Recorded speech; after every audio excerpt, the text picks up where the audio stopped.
Just another quick moment and we will begin.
And you know what? Just, fuck it.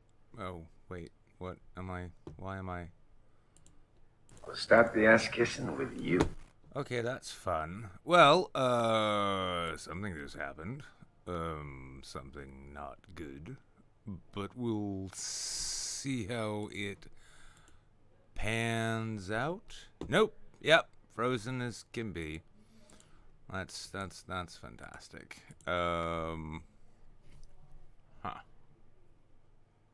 Okay. Got an idea. All right. We'll try this. I just knew today that no matter what,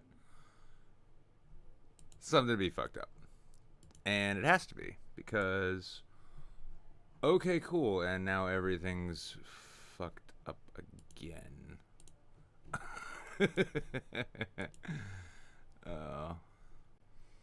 Let's try this one more time. Okay, there. That's good enough. Yeah, see, I knew I'd figure it out somehow. Eventually. All it takes is perseverance. All it takes is dedication. All it takes is professionalism. And if there's one thing I think especially this revamped version of this show is all about, it's about professionalism. You could tell how professional it is by the cleanliness of this table. It's a fucking horror show. And it's really reflective, I feel, of my skills as a producer, which are a work in progress, but I promise to get there. At any cost and under any circumstances. So, welcome everyone to episode 2 of What Actually Tonight. We found a name on Monday. It was kind of a placeholder name. It was kind of garbage. And it was the strangest thing, because so there I am, trying my best to figure out what an appropriate name for this show could be. And then I turned to you lovely people in the Discord, and what happens? Oh, it was like fucking magic. Sir Is Watching comes out. It's like, why don't you just name it after your book? I'm like, Laughing Scoundrel. That's got a nice sound to it. So let me know in the chat, actually, if what you think of that name and such. I think it works. I think it's got some some gusto to it. A little bit of a hook, right? And that's exactly what I'm looking for here. Is a hook. Now, all right. Well, it seems like you're all loving it. I'm loving it too. Oh, I got fucked up somehow. No, whatever. Yeah, so experimenting with new things, figuring out new ways to get these shots right, to make it look good. This background, I'm not even married to it. This is actually just this is all technically the view from my kitchen. That's what I get to look at every sundown. It's kind of nice. If I'm not mistaken, I think I took that picture when the mountain was going down between the sun was going down between the Titty Mountains. Uncanunix. They're like the Grand Tetons. They look like a massive pair of tits just sort of lying out in the distance. And it just brings a smile to my face and sort of like warms the cockles of my otherwise cold, dead, and undoubtedly black and under-oxygenated heart. It's good shit. So let me catch up on what it is I actually ought to have been doing this entire fucking time. Just given the nature of my gross incompetence, as it was. I'm going to just actually jump into the live show. But I did have actually something I wanted to bring to everyone's attention. It's been something that's been sort of eating away at me for a while now. And it comes from something of a meme. A TradCon meme, actually. And traditional conservative, the kind of people who get like little baby erections anytime you say the West. Now, we're all familiar with that sort of, we've probably seen it, that meme that says something to the effect of good times make soft men make bad times make hard men make good times, that sort of thing, right? And that really got me thinking. It got me thinking actually rather deeply and extensively, especially with everything we're facing right now. And the fact that Karen is even a thing in this world, it's a pejorative for nosy white bitches who can't just shut the fuck up and get on with their day. I've kind of come to realize that we've sort of developed into a society that, we're victims of our own excess. We're victims of the fact that we don't really have quite as much to worry about, quite as much to fret about, not as much to keep us moving, It's been found actually that in the developing world, what we used to call the third world, the place where you might live your whole life and never own a pair of shoes, and maybe a used truck tire is your favorite toy, and you make a ball out of whatever you can find.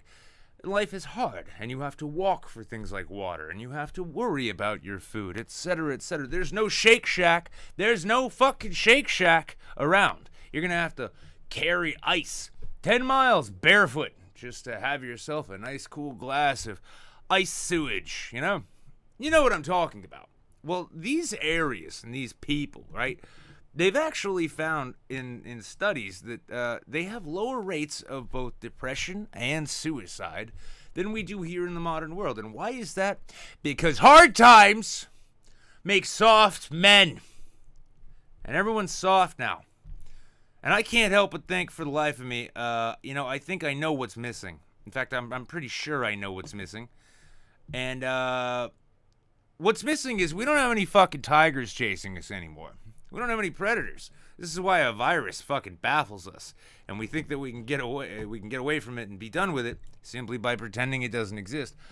I think we need a real, tangible predator, something that we can universally come together in terror of, to keep that necessary perspective about the fragility of life, about how we have to rely on one another, and about how you never know what can happen on any given day. And that, I'll be honest, for me, that's the air shark. We need air sharks. We need great white sharks who fly through the open skies. Maybe they attack passenger planes. Maybe if you're up in your Piper Cub or a Cessna getting your pilot's license, because that's what people do these days, or did, I don't know. But, just to have a fucking great white shark floating around in the air, and you never know when they'll show up. And for all you know, you can be out at your favorite cafe or bistro, sipping down your favorite cocktail or eating ciabatta bread, whatever it is people do, unlimited breadsticks on the patio and balcony of Olive Garden. And all of a sudden, an alarm goes off. And what is it? Oh no, it's not a fire. Nope, not nuclear annihilation. Nothing like that. It's a fucking air shark. Air shark's coming down. He's going to take your breadsticks and he's going to eat your fucking children. Now tell me that wouldn't keep our species on its toes a bit better, right? Now, I understand that there's a lot of hurdles in the way of getting to this very necessary advent of air sharks. I understand this. And the thing is unlike a lot of people, I trust science. I believe scientists can get this done. I don't think it's outside of the realm of possibilities for this to actually work. Oh, thank you, Jables. You could jump into the clean room and I'll just bring you in, and then you can remind me that I'm inadvertently apparently stealing bits I wasn't aware of. Because this whole thing was this concept, this idea came to fruition years before Joe Rogan's testicles had even descended. And the thing is what I'm really about is that I trust science, because I don't care how they get it done.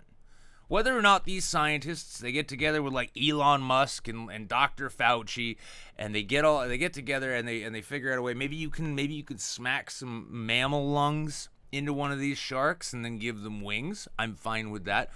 Or if it's some kind of telekinesis shit, right?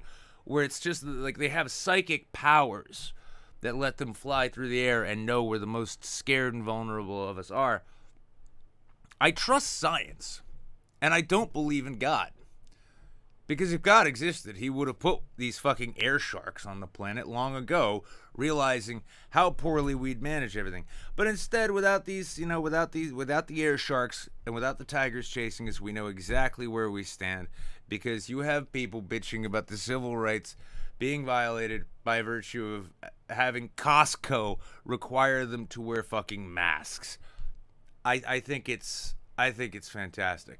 Now, Ben is mentioning that he's concerned about my Planet Fitness membership. I can tell you straight away, Ben, without any consternation or hesitation, that my Planet Fitness membership is still active.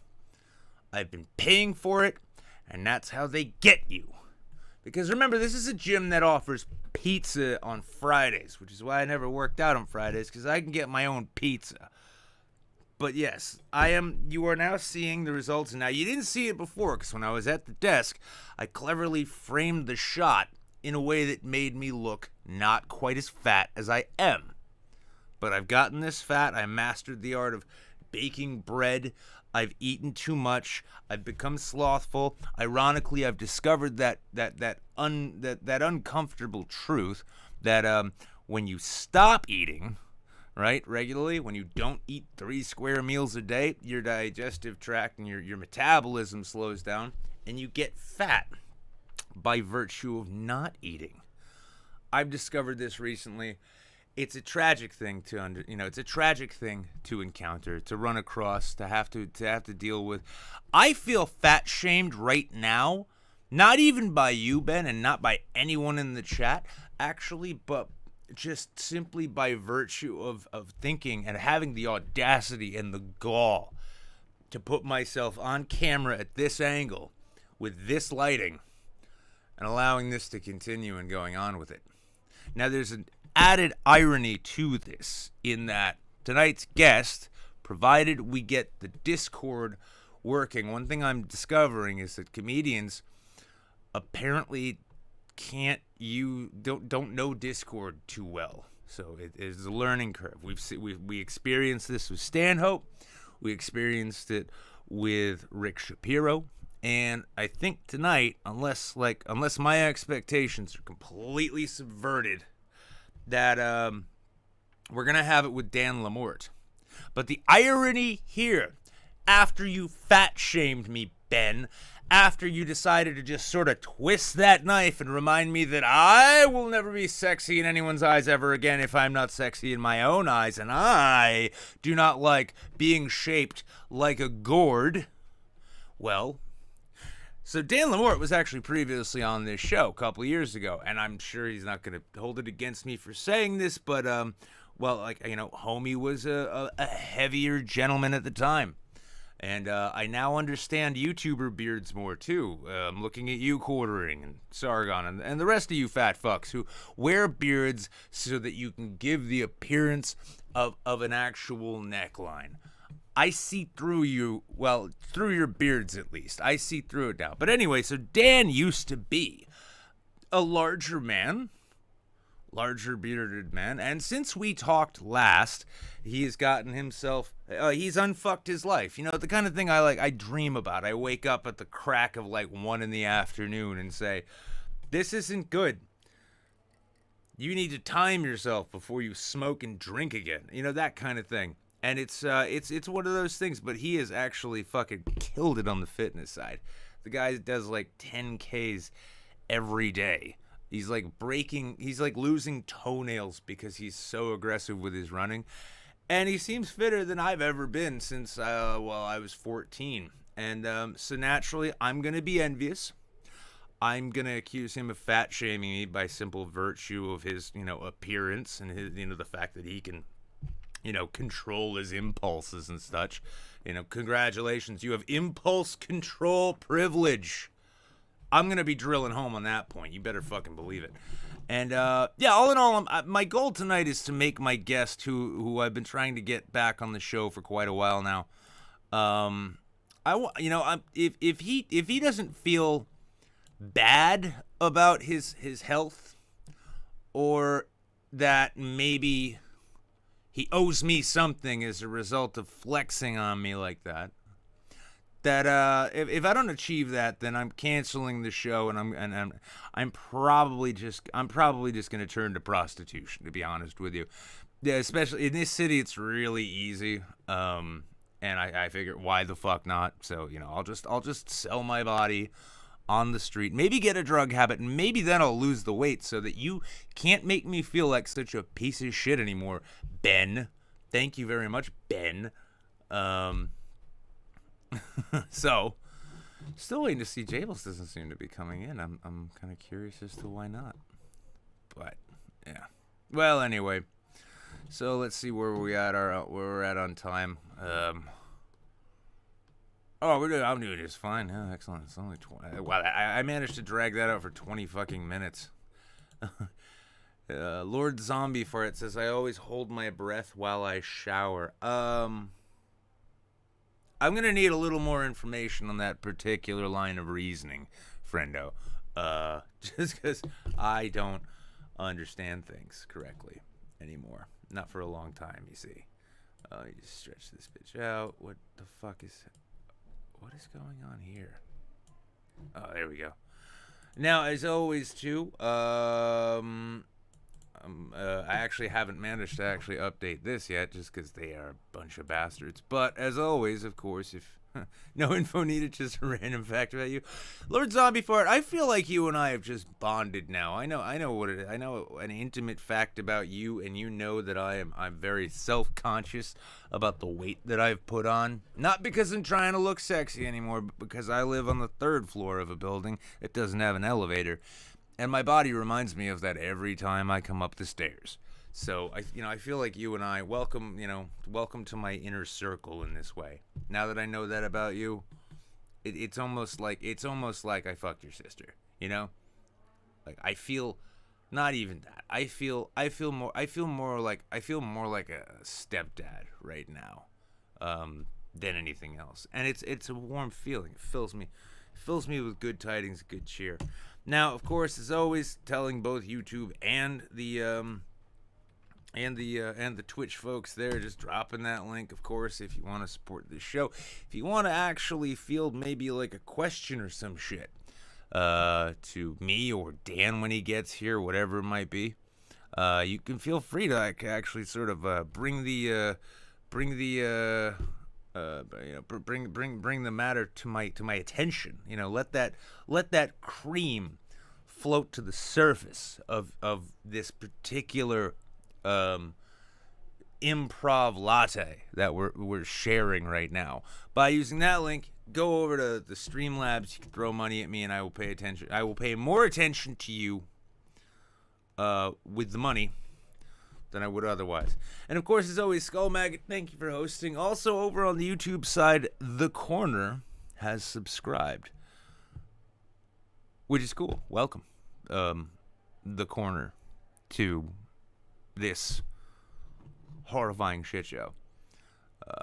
I only say that. Okay, yeah. So Jables is on his way. He's stuck in traffic, and I kid, but I don't kid. See, this is part of what I'm hoping everyone, I have exceptionally high standards for myself, as you can tell by my appearance, and as part of that, I want a good,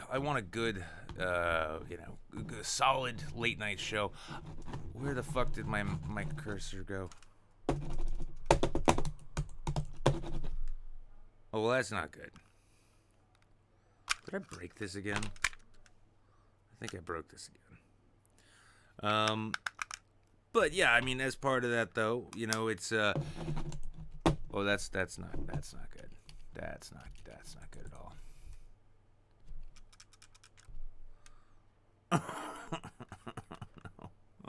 Oh no. How did I do? Oh, this is I seem to have broken this mouse somehow. Maybe. Hold on. I'll be right back. I told you, technical difficulties. It's a work in progress.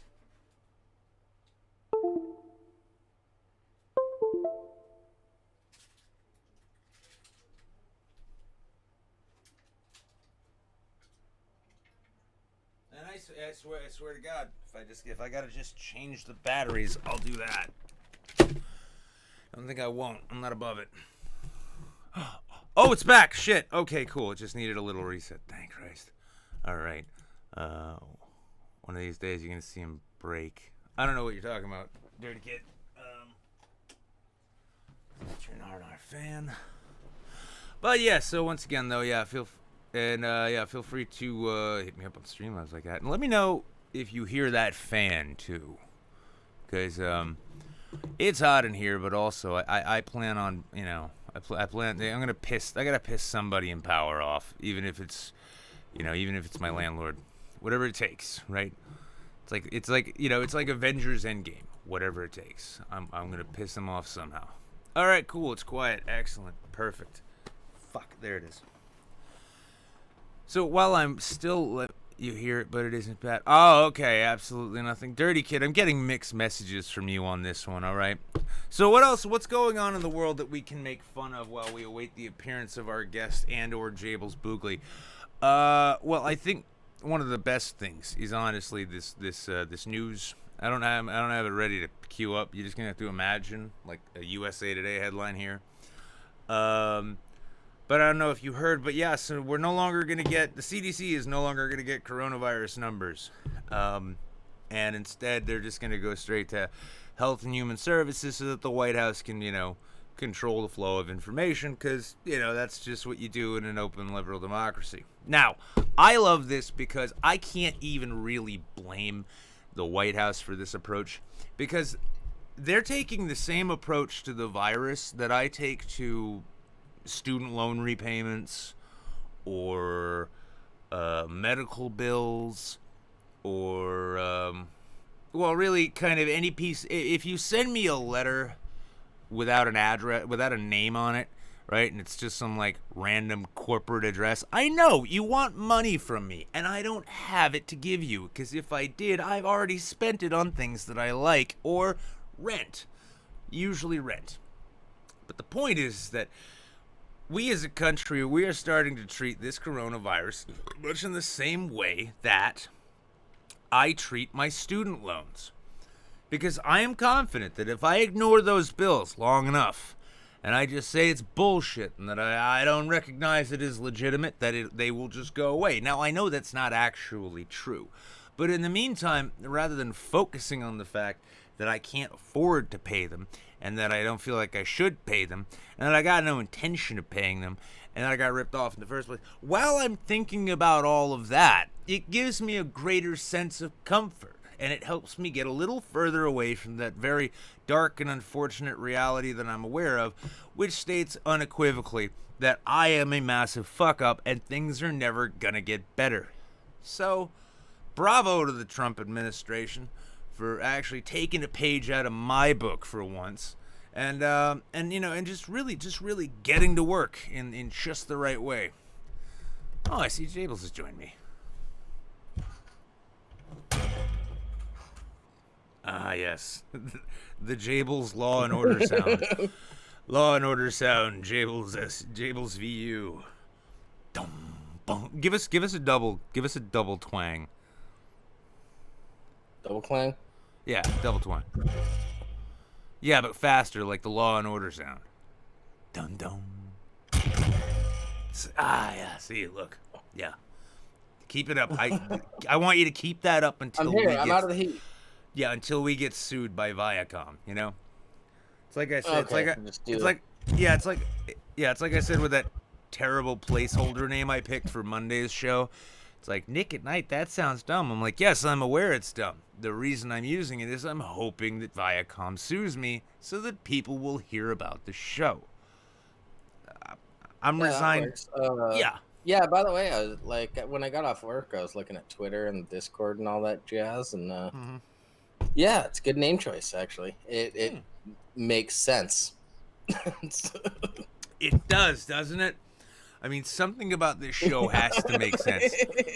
Somehow, it has to make sense. And also, it's nice because it'll remind people that I wrote a book by the same name that no one has bought. Well, some people bought it. I know a bunch of you have. But it's a nice marketing gimmick. I bought it secondhand to see if it was Tulsi Gabbard's copy. It wasn't. Yeah, it wasn't, was it? Bad choice. I should have bought it direct. Yeah, no, I don't think Tulsi Gabbard. She took the book and seemed very, like, oh, thank you so much. But that's a politician thanking you for a thing. So you know what that means. Like, they don't give a fuck. I'm pretty sure she is so, like, unaware that she even owns that she wouldn't even have the wherewithal to put it on Amazon or eBay. It's just like, she just left it behind in the Goffstown, New Hampshire house that she rented while hoping to win the primary. And the fact that was our hypothesis about what happened to her. Yeah. So turns out no. Yeah, no, it turns out no, she just didn't read it. I mean, in that sense, though, you gotta be honest. She's very, in that sense, I feel she's very representative of the American public at large, because they have that in common, Also, I got to imagine, like, she's got to feel like worse than Bernie right now. She's like, what? She was the one candidate in the last several elections I could think of with an ounce of sex appeal, and she's still lost to an octogenarian rapist in the form of Joe Biden. That's gotta hurt. Yeah. I mean, when I lost my election, it doesn't I didn't help. even campaign. Yeah, people are smearing her because she was raised in a cult that she's no longer a part of. So and yet some people wanted to elect Mitt Romney, who's a Mormon. I almost wish he won, because I would love the notion of my country having had a president with magic underwear. I mean, well, no, he'd probably legalize polygamy. That would have been dope. Well, no, it would have been terrible. I mean, like, one wife. Why? Because I'm used to just, like, either not having relationships or cheating on my girlfriends. Why are you going to try and take that away? Okay, polygamy with Mormonism is very different. All the women are just kept in their place. They do their things. You name them Monday, Tuesday, Wednesday, Thursday, Friday, Saturday, Sunday. and then you Yep. just sort of Yeah, and then you marry and then you marry like a 13-year-old for leap years. I get it. I know what you're saying. It's just yeah. Well, it's one of these. It's one of the funny Well, they things have to be too, 13. because It's for good luck. yeah, it's that's it's like the inverse of why hotels don't have 13th floors, right? Yeah, it's just like hotels. It's not good luck. Mormonism. Fuck a kid and you're fine. God said it was okay. Yeah, I mean, religious freedom. I'm all about it. Yeah. Um, but no, it's I do. Stop marrying 13-year-olds, people. That's the part I don't like. Yeah, it's like it's not even like the sexual abuse that's really bothersome. It's the fact that you're forcing them to get married, which means they'll never have like the chance to enjoy their lives, ever. Yeah, I mean, I've been saying recently that like, so if you are, let's say, like, if you've got family members or friends who are anti-gay marriage, right, and they're like maybe Christians about it, and they say like, we hate the sin and not the sinner. Again, you got to support gay marriage because that'll mean they'll never have sex again. And apparently the only real exception to that rule, that marriage destroys sex lives, is when 40-year-old Mormons from Salt Lake City marry 13-year-olds who may or may not be their nieces, because clearly Warren Jeffs taught us one thing: Mormons love fucking, mostly kids, but they love to fuck. Fun fact, my grandma was born in Utah, was a Mormon, was raised Mormon. So my grandma was very anti-Mormon for as long as she was alive. But pro-regular Christianity. It was weird. I gotta ask, Jables, I don't know what the Mormon equivalent of it would be, but let's say that it existed. Like, did she go to the Mormon version of like the Epstein rape island, perhaps? Is that why you think she turned against the church? Such a lovely building. That's the thing. I think there might be a correlation between weird religions with dumb beliefs, that have giant buildings and kitty fucking. Well, because did you see? I don't know. It's a very. Did you see Tim Dillon's recording of Epstein's building trying to get a job in L.A.? Oh yeah. It's a very attractive building. It was it's a very attractive building. So that's. Speaking of Tim Dillon though, it's kind of funny because over the weekend, I don't know who's seen it or who follows him, but if you follow Low Res Wonder Bread, who's actually the director of the film I did this weekend, he's been tweeting out like these like blown out images of, like Tim Dillon and Anthony Fantano. It's just like for Dillon it says shit like my relatives on Long Island are all stupid. Buy wallet. I couldn't figure out what his issue was, so I asked him like, so you're not liking Tim Dillon? He's like, oh, I love Tim Dillon. I just don't think wallet advertisements need to take 15 minutes out of an hour-long show. Like, huh. I'm glad you brought that up because that's something that I actually wanted to talk to you about that I totally forgot. I listened to his latest podcast, and he was going through the read, and he's like, these are all dumb jokes. I'm not going to lower myself to this. And just skipped past all the dumb jokes during one of the ad reads. Well, I'm looking forward to airing the ads from the sponsors, which are piling up for this show. And I know you guys are looking and saying there's only 14 people watching. 95% of your audience has abandoned you.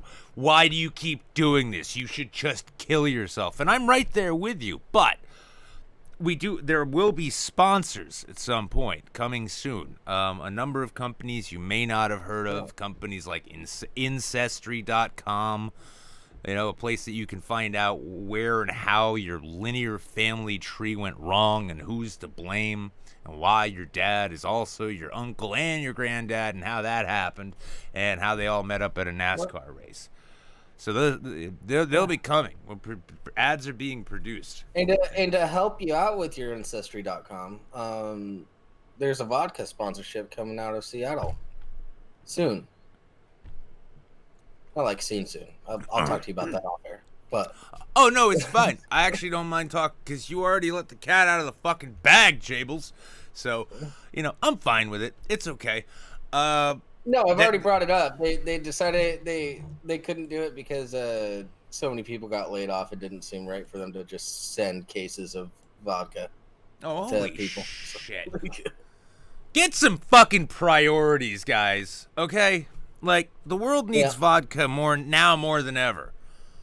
Nobody's been trying to get through the quarantine and the lockdown sober. And we're coming into another one. I think the favorite joke I saw on Twitter recently was my LA comedian. He's like, "Oh my God, LA's gonna shut down again. I can't believe it. We did everything wrong, and somehow everything still went wrong." Like, yes. Did you hear what was going on at the La Jolla Comedy Store? No, what happened? Okay. So they made a declaration because you can still protest in California, but everything else is shut down. So they made a declaration that all you can't get sick at a protest. Every show is just a form of civil disobedience, and all comedians are labeled as protesters by doing the show. So, that's and they're taking a portion. Brilliant. And they're taking a portion of the ticket sales and donating it to Black Lives Matter, so it counts as a protest and a donation. I love that. And actually, that's a really good... No, I'm glad you bring that point up, actually, Jables, because I'd like to remind everybody that first, today is tax day. So if you didn't file your extension with plans to forget all about it, you're coming up on that deadline. I'm coming up on that deadline. But the other thing you can keep in mind, too, is I am officially declaring all donations through Streamlabs and Patreon as acts of supporting my art. This is art we're doing here. It's a collaborative process.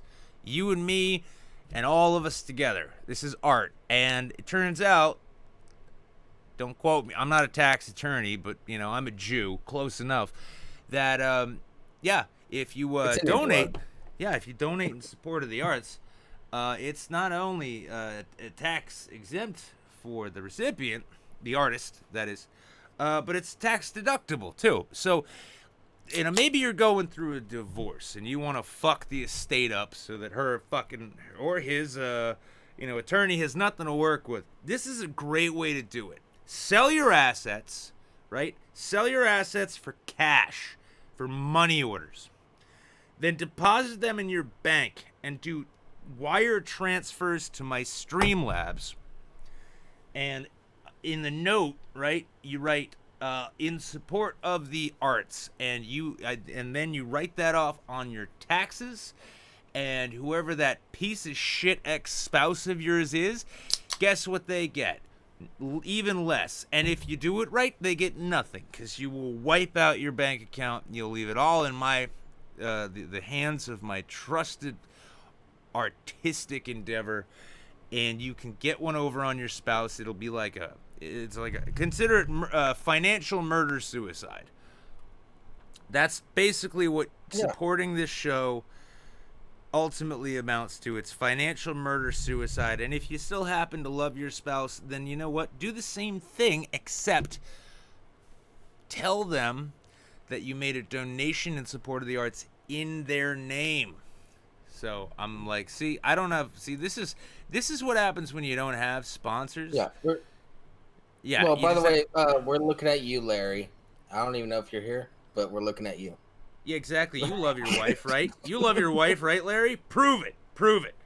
In fact, everyone, if you love your spouse, I want you to prove it by donating to the Streamlabs there. Donate to the Streamlabs, help support the arts. And the great thing is, too, is because as far as I'm concerned, this is a brand new show. We're all on the ground floor together. We can come up. It'll be like the people who sent Streamlabs donations to Johnny Carson back in the day. You know, Ed McMahon would have not been able to hand out all those giant checks if enough, if he hadn't had that support base of angry divorcees. Larry was in Habib's stream. Okay, I need to contact the State Department maybe tonight about bombing Dubai. If Habib is fucking up my game here, Is Habib fucking up your game? Let me bring up Twitch real quick. Exactly, yeah, that's right. Well, no, I think he was streaming earlier. I don't think he's streaming now. But yeah, Larry's back at his normal job, people. So like that's probably why he's not here. See, this is why once again, this is why I'm on Team COVID. Okay, my life was so much better when the virus looked like it was gonna wipe our entire civilization out, and I don't mean to sound like one of those guys who only thinks about himself. But I kind of liked that shit. Everyone was so scared and they were looking for community and like, I need something to be entertaining. I'm gonna come and like hang out and do for this show thing. And now all of your lives are coming back, and all of you are just like, well, I mean, I guess that wasn't a waste of time per se. But now I can do other things, so I'm just gonna go out. I'm gonna go to Applebee's and I'm gonna cough on my waitress, and it'll be fine. I'm gonna go to Fridays, and I'm gonna order 5 different things, and then send them back to the kitchen after I breathe on them, in the hopes that I'll infect the kitchen staff, because fuck those people. Yeah, I like this. No, this is good. No. You order 5 different things. You keep sending it back so that it comes in contact with more people. Yeah, and then yeah. Exactly. You just sort of like cough, right? And if you got a wet cough, you're still lucky. You don't have COVID. But that doesn't mean you can't spread it. And it's time to do your civic duty. Call it herd immunity. Call it a selfish desire for, like, all of my worries to go away again. Call it what you will. But the idea is, like, hawk loogies into your hand and shake hands with strangers like you're boys making a pact in a Hardy Boys novel, right? Like, really just go for it, because that's the best way. And also, we're not even gonna know how many people are getting sick or dying soon, so there's no reason to worry about it anyway, because it doesn't exist. We got bored with it and ignored it. We got bored with it and ignored it to death. And I am so proud of this community. Do your part. Do your part. Yeah, like so I'm doing something right now, just to show how easy it is. I'm gonna be honest with you. I'm kind of retarded. And it is that easy to donate to the arts. Exactly. He's supporting the arts. Jables is keeping track of all of these donations, and he's writing them off on his taxes, whether this scheme works or not, because it's funny, I think. Yeah. Yeah. Also, I'll go because pretty fucking far for a joke. As a lot of people can tell you. Yeah. I can't help but think to myself too, like if the last 4 or 5 months, have taught us anything, it's that all these institutions which insist that we need them, yeah, and insist that we need to pay for them, they're all terrible. They're bigger horror shows than any of us could have possibly imagined. And right now we're all supposed to be boycotting Goya, right? Why not boycott the federal government? Just saying. It's yeah. You speak with your dollar. You vote with your dollar. Vote with your dollar and stop funding that piece of shit corporation. Unless it bombs Habib, in which case we can wait until the Habib is dead and then we can go back to not paying them. I like this. I think it's. I don't know. I popped into his stream. I said hey, and he promoted both of our shows. And then he let me drop links and shit. Oh no, so. Yeah, no. I mean, don't get me wrong. I love Habib. He's an old friend, but you got to keep in mind, for one thing, he's an Arab. It's no getting around that. And as part of that, the State Department is eventually going to have to kill some of his family. It's in their charter. Department of Defense itself. It's already happened by proxy. Yeah. Exactly. So, yeah, all right, so there we go. Keep paying your taxes until Habib dies. Then boycott. This is how you lead a tax protest. All those fucking libertarians, all those they never realized what it really took. Yeah.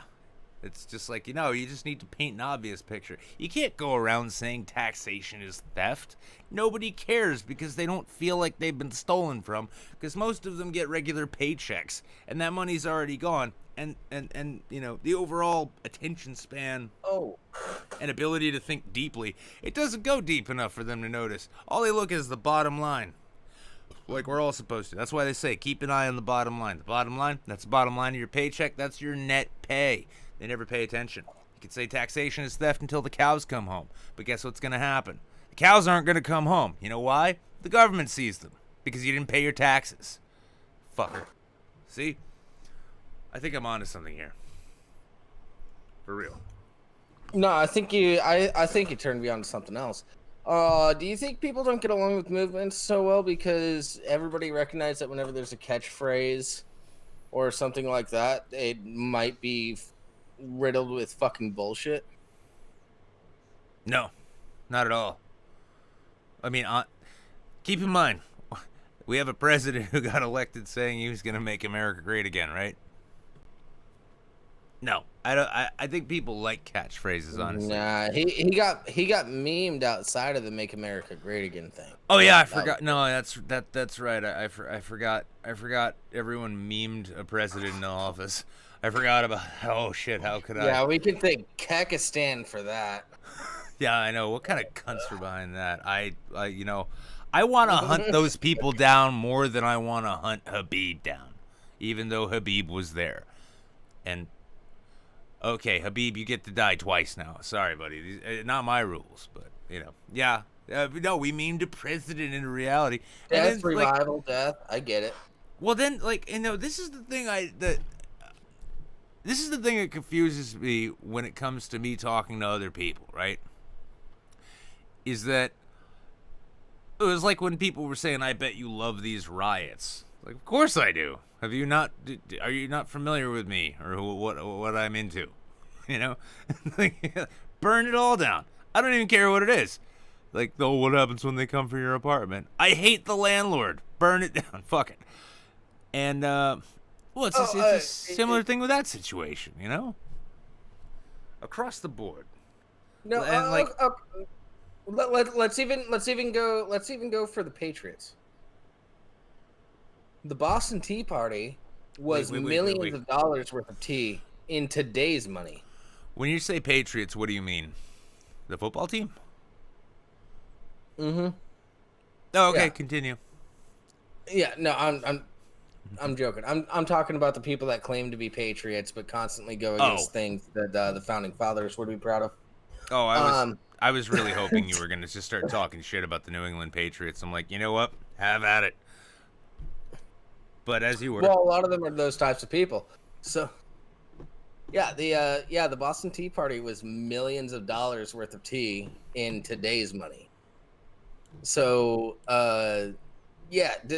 riots and destruction are kind of a part of our country and how it was started, and saying fuck you to the government is definitely a part of our country, and we should continue to do that. However, at some point in time, I'm thinking during the Red Scare, we reached a low point in where we need to follow the government. But every time before that, we had civil wars and shit. So, how about we say fuck you to the government all the time? You know what we need to do? And get back to that. Get back to our roots. We need to revive. Not those roots, but no. I think we need to revive the old World War II era. They didn't call them memes. It's just propaganda then. But you've seen that one. It's like, when you ride alone, you ride with Hitler. They're like, save gas, right? Imagine doing that, and it's like, convincing like F-150 Uber Patriots with their American flag, aviators and their MAGA hats and shit. Like, the more gas you, it's like when you ride alone in your truck, you ride with Antifa. You know what would really piss off Antifa is if you recycled and bought a hybrid. That'll show those fucking communists. Like, sow that message. It's like I said the other day. It's like maybe trying to convince self-absorbed, selfish people to wear masks for other people's protections is the wrong way to sell that, right? Yeah. Like just convince them, like, if you wear a mask, Noam Chomsky will cry himself to sleep every night. Who is that? It's like my whole thing. Like, you need to sell green technology to people that don't think climate change is a thing. Here's what you do. If you promote green technology, not only will you save on gas, which is taxed to hell by the government, so that's less money going to the government right there. You will actually get money back if you have solar panels. You'll get government subsidies about that. So that's money. That's the government giving you money. No, hang on. Don't say that, though. Don't say that, though, because then they will somehow still think that their tax money is paying for subsidies. I'm like, well, we need to get rid of them subsidies. Oh, yeah. There's a better way to phrase it. That's for sure. Yeah, no. But this is on top of that, you're also contributing to a new market that could create more jobs for people in your area. Well, yeah, I think the important thing to keep in mind is that, so, like, I worked at Radio Shack, right? And I'm sorry. Oh, no, yeah, oh, cool, Dan's got it set up. All right, I'm gonna send him a link real quick.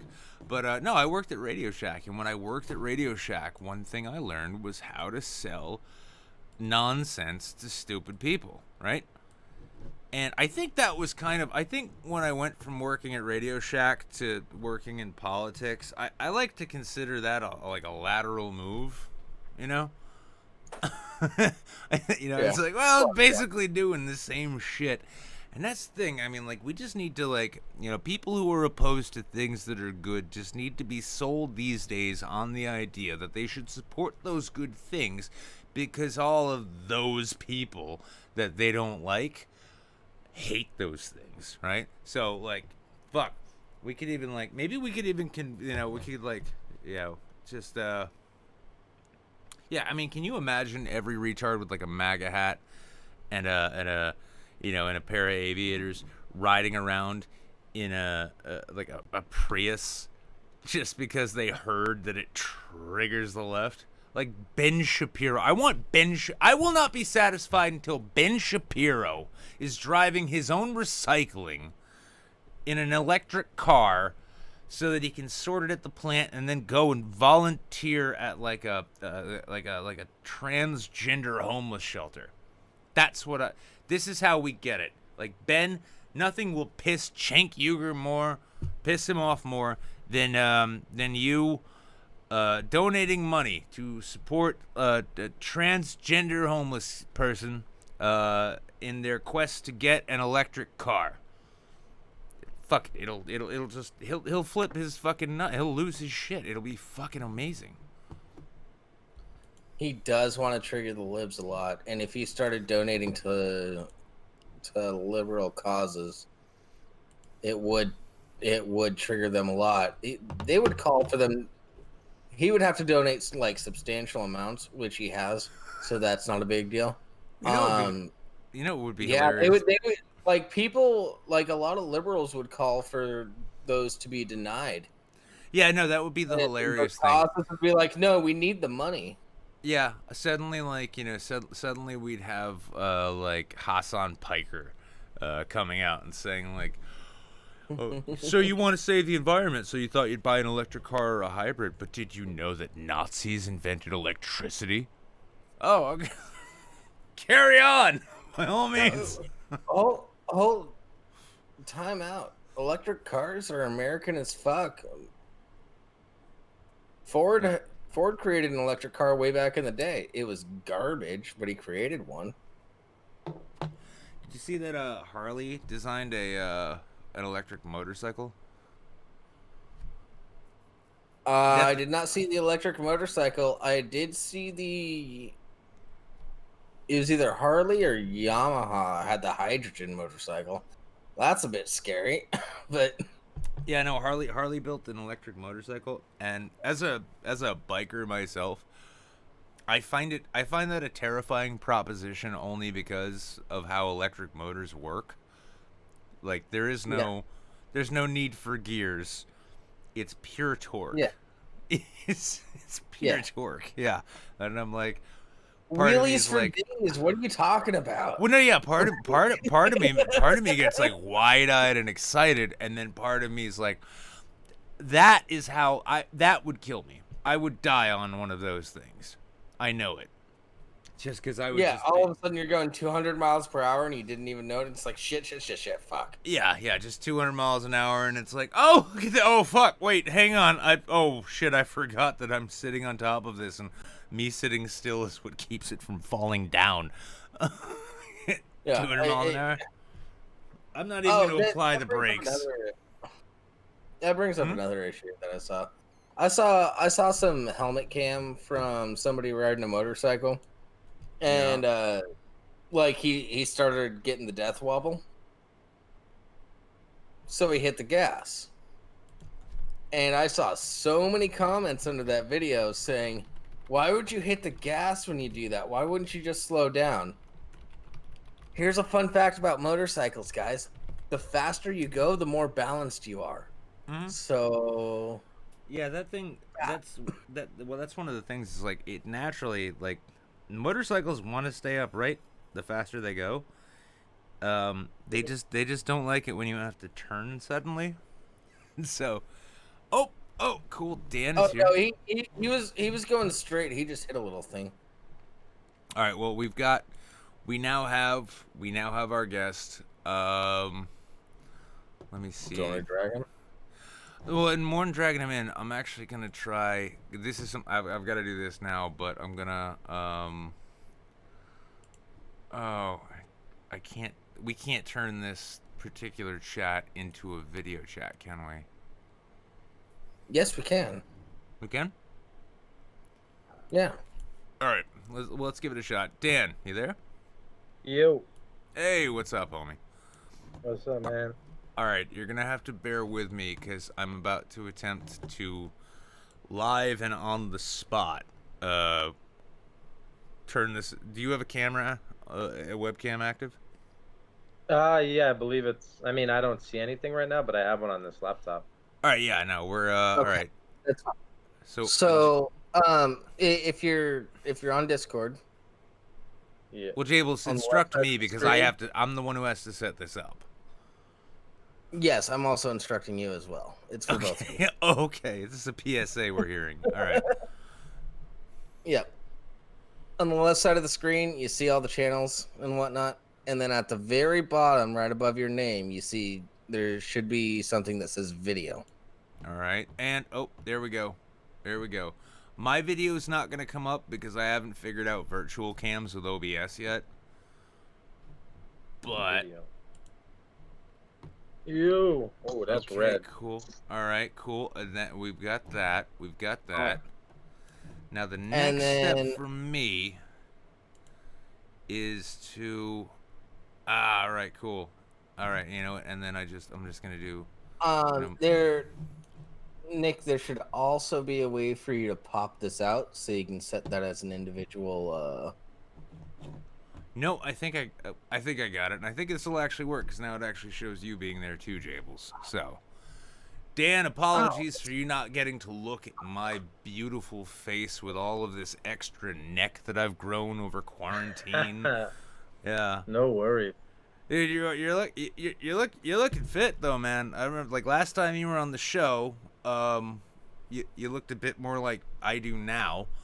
So I guess we kind of traded places. Yeah, I'm working a new body at the moment.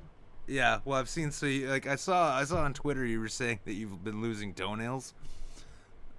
Yeah, from running, I currently have one it's like it's not even losing in a good fashion. It's just losing like a little piece at a time will explode when I'm running. It won't commit to fully going. So you're just waiting on it, and do you shout at it while you're running along, and you're just like, Oh, it's the worst. The fucking. blisters are the worst. I mean, I got my mom's a nurse, so I had her give me like a pack of needles. So I just popped the blisters with the needle. Probably not healthy, but Well, I mean, even like speaking of healthy in that regard too, it's funny because like so I've been and I've mentioned this as part of kind of a bit before, but so with the lockdown and such, I ended up getting into these like bi-weekly phone sessions with my therapist. Yeah. yeah.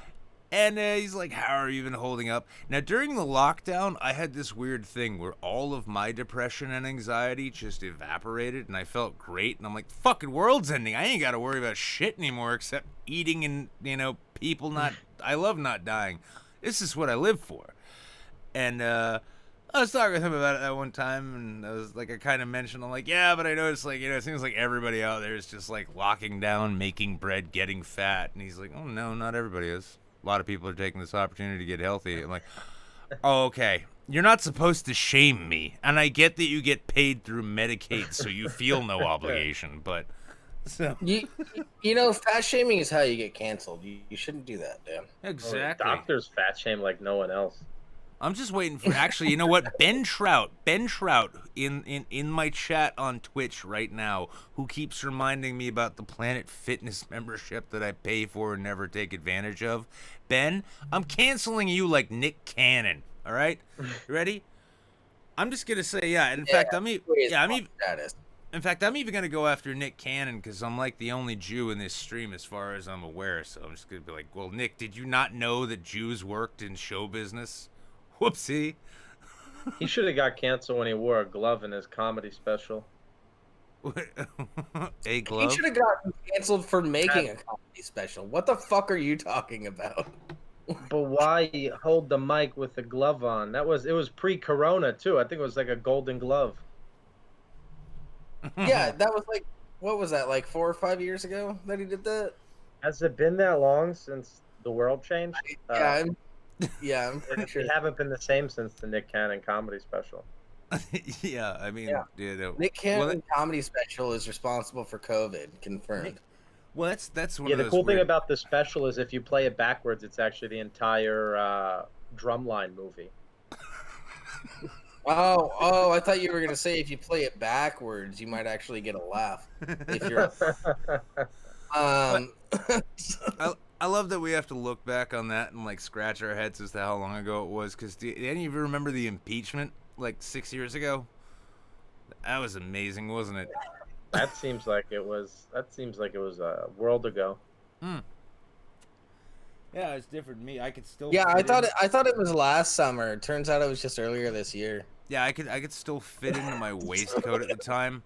My neighbors, my like super ghetto Manchester neighbors who thought that the best way to educate nonverbal autistic children was to scream at them. They were still here. That was it was better times, man. Back before like the world ended and then had the audacity to reopen. Fucking bastards. How I'm never dare getting they? over that. I'm never getting over it because like the more things have opened up, the worse I've felt. I'm like, shit. The IRS I love still the outdoor exists. dining in New York. It's the best. The seats are like in the middle of the street. There's no rules. It feels incredible. The amount of drunk driving I've done through Manhattan, which I shouldn't admit out loud, is just next level through quarantine. It's like the rules don't exist anymore. It's like I didn't even know I was good at it. Thank you, COVID, for proving I have a skill set I wasn't even aware of. That's why there's so much drinking and driving in the South. There's a lot of rural areas. You get a lot of practice. So well, that's one of the funny things. Like, so here in New Hampshire is a state that like it likes to pretend that the world never changes. And when it gets used to a thing, it just gets used to it. And during the lockdown, we had the empty streets and shit. But anybody who was on the road was like, I can do 80 wherever I want. Oh, and yeah, it was the same here in New York. I mean, it was like everything went out the window.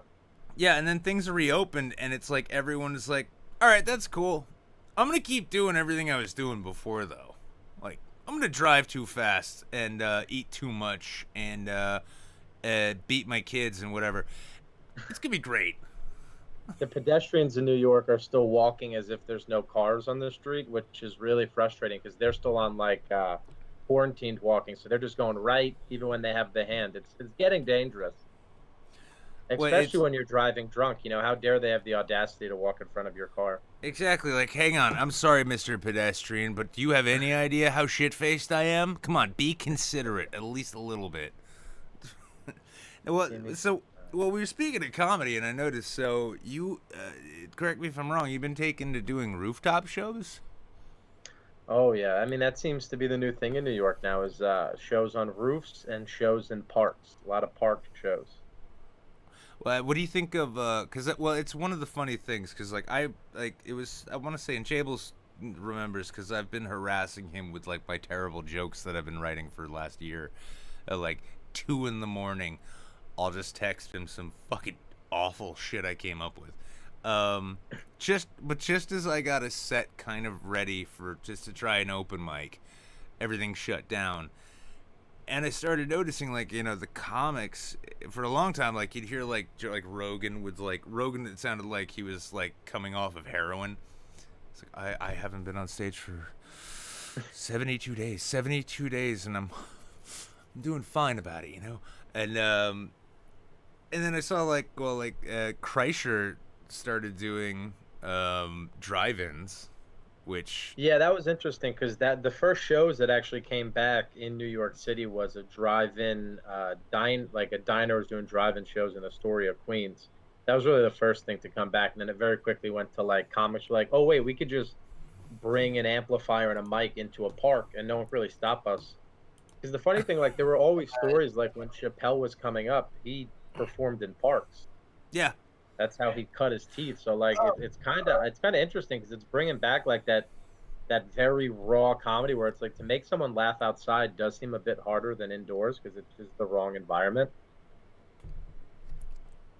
Yeah, well, it's a So lot. I kind of like it. I've heard lots of stories about Chappelle. He would finish a set at a comedy club and then just walk out to the middle of the street somewhere Yeah, and just start talking through. yeah. And just Well, start talking. what's And well, I mean, I also heard the stand was going to open up those big doors that they added in so that they could have outside seating and do comedy shows from there. Yeah, I believe they just started doing that last week or the week before. well, what do I you think a think lot of? of clubs are going to do that. Well, what do you think of? Because like Jables and I, like we bagged on it a little bit just because it was kind of silly and it didn't really work. But especially at the beginning, a lot of comics were trying to take their act online. I've been laughing about this shit for a while because I've been doing this show for what 4 years now, Jables. Yeah, something like that. And I've been Yeah. thinking it's been fucking hilarious when people try to do shit online and they don't know how to work Yeah, the online. yeah, and I mean like There may not my be much of a delay, but there's enough that you need to account for it. well, not just that, but I mean like my production value is like my production value and abilities are still kind of shit. I'm like having to relearn because I had a co-host before and like he handled the back end production stuff. Um, but it's funny like when I saw like Colbert and like Seth Meyers and the late night people doing like I'm gonna do it from my attic. It's like do you not know how a microphone works? Can you not afford a Yeti Blue? But then I started seeing like stand-up comics started trying to, at least at the beginning, do, online sets. Yeah, I would say And there are some who are still pretty much going with it. It seemed like there was a divide right down the middle. There was either you were going all in on it or you weren't going in on it at all. And I was definitely in the latter of those groups. I think I did one online show, if you will, and it very much was just like the comics had to talk to each other instead of like it's not the same doing a set on like Zoom or Well, something like that. you can't It just also you don't have that yeah. audience reaction, so you can't like tell if a joke lands or not. Like I've actually had that on this show. Like used to be like whatever guest I'd have or my co-host, like as long as I could get a really good laugh out of them, I knew that the joke landed. And then co-host left, and I stopped getting guests because I was like hanging out with YouTubers in general, and but it would be one of these things like I'd have no idea if a joke was any good. I'd just say it, and then it'd be silence, and then maybe you'd see LOL in the chat, and like, oh, that's not the same at all. That didn't do it for It's me. not even close. And then like you kind of would trick yourself that it would be. And then you go to one of these outdoor shows and you get a laugh from a dude sitting on a park bench. You're like, that was better than 20 laughs online. Yeah. You know, just that one outdoor real laugh. Okay, great. I heard it. I know that joke works. And well, I really got to it was funny because initially when I'd hear Rogan or Burr, any of any stand-up comic at all, talking about like the withdrawal feeling of not getting to do a show, not being on stage, right? Like initially in my head, I'm like, oh, well, that's a weird thing, and then I remembered. Even though I hadn't been on stage, one of the habits I used to have, like when I was like if I was having a shit day, especially like if I was depressed, right, I'd trot down to the bar, I'd get a whiskey in me, I'd sit and like scribble fucking terrible jokes in my joke book, and then I'd just start like anyone within earshot, I'd start cracking jokes at and getting them laughing. You figure out what they like, and then all of a sudden they buy you another drink, so you're gonna sit there for another hour and make jokes. And when I left that, like if I went in like depressed, I came out feeling like $1 million, and I'm like, oh, I get it. That's the fix. That's that's the addiction side of it. Yeah, I mean, you're literally you're not being able to get your high. It's the exact same thing. I mean, this up until the outdoor shows, it was the longest I had gone without doing a set since I was a teenager. So it's like a very large aspect of your life is kind of yanked away for a second, which sounds drastic, but it wasn't. I didn't feel the withdrawals as much as some did, because I used this time to get into some other shit. But I definitely, I would say around 2-3 months in is when it really hit me, where I was like, all right, this is difficult to just not have that escape, to be like, let me go fuck with the crowd today, especially someone like me who likes to do crowd work. Like, I felt like I started to feel it even more because so much of what I do is talking to people. Could I ask just like a quick side thing? Would it be possible? You're on a laptop, right? Yeah. Would it be possible if you just tilt your screen down a little bit? Because like right now it's just like the bottom of your. There we go. It's a center shot. Now go. I feel like Seth Meyers. Okay, I feel validated in my attempts at doing a late night show. Jables, you had something you wanted to say though, yeah? Yeah, I had a similar experience this weekend. I hung out with my friend Willie, the only black guy in Seattle, and just because I wanted to run some jokes I've been working on by him, and then it turned into just me and him just riffing, and then a bunch of people in the bar just sort of like listening in, and then him and I just saying ridiculous shit that they couldn't get offended by because a black guy was okay about it. So it was actually a really fun experience, and making a bunch of people laugh. It was excellent. I can't wait to have another night like that, hanging out with him. One of my best buddies. Well, that was one of the kind of funny things. So Monday, I had Rick Shapiro on. You familiar with him? Yeah, I did a benefit show for Rick many years ago when I was new into comedy. Yeah, and like, well, I mean, so it was kind of fucked because, like, I mean, dude's, he's got Parkinson's, I guess, and yeah. Well, it was funny though because like I had my friend who introduced me to him to get him on the show, asked like, oh, did you bring this up? Did you bring that up? And I'm like, no. To be honest, despite the fact that like he's an older guy and he's got his his challenges there. I'm like, I'm pretty sure I wasn't in control of that conversation at all. No. No, and I was fine with it. But it was when I was talking with Tracy, his wife, before too. I remember even saying I'm actually really looking forward to when shows can happen again and things can open up. I'm like, I want to go finally actually give stand up an honest try. Just like, oh, that's not gonna happen. And initially, like, my thinking is like, wow, like we've only been talking 5 minutes. You don't know that I'm not funny. Oh wait, you're talking about COVID. All right, yeah, maybe the world is ending. I mean, I don't know, but I mean, so you're out of New York, and I know you were doing a podcast too from your dad's deli for a while, right? Yeah, we stopped. I mean, we were literally, it was just called In the Aisle. We would set up fucking milk crates in the middle of an aisle of a deli and sit down and talk to people, anywhere from comedians to one of our first guests was Steve Shripper, Bobby Bacala from The Sopranos, which was kind of funny because we used to sell his tomato sauce in the deli. So we've always had this connection with him. But we stopped doing it because of the virus. Yeah, the deli wasn't too comfortable with us still sitting there while food was being served, and there was a pandemic. Yeah, I love it. It's funny to me too, because like I was down in Boston doing a short film, doing a film over the weekend, and down there, like bars and restaurants are still like New York, outside dining only, I guess. Lockdown, quarantine, masks required, social distancing. And then I come back up to New Hampshire, and Manchester's just like, what virus? It's a myth. It's fine. You want to come in and get shit-faced and fight with a stranger? You can. We love that shit here. And it was like night and fucking day. And to think, so your bars are indoors up there again? Oh no, yeah, oh yeah, oh no, yeah, the only things that aren't reopened right now, strangely enough, are like government offices. So like if you need to like renew your license, you need to go to like the state capitol and do it there, and schedule an appointment and shit. But otherwise, yeah, pretty much everything is like reopened.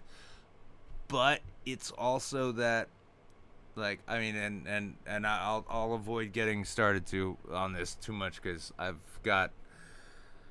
could talk for like 3 hours about how much I hate New Hampshire because it's a backwards like watering hole for people who like combine fantasies of the 1800s with like acid like flashbacks to the 1950s and say, that's what I want out of a place to live. But yeah, everything is wide open here. You almost never see anybody like, maybe 50% of the people are wearing masks. And strangely though, instead, rather than people dying of COVID, people around here decided to start ODing again. And that's how I knew. Nice. Yeah, that's how back to normal. Yeah, to give Tim Dillon credit, it's a bit like his bit. Yeah, the sense of normalcy, I'm like, all right, cool. We had 3 shootings, a murder-suicide, and about a dozen ODs over the course of a weekend in a city of like 111,000 people.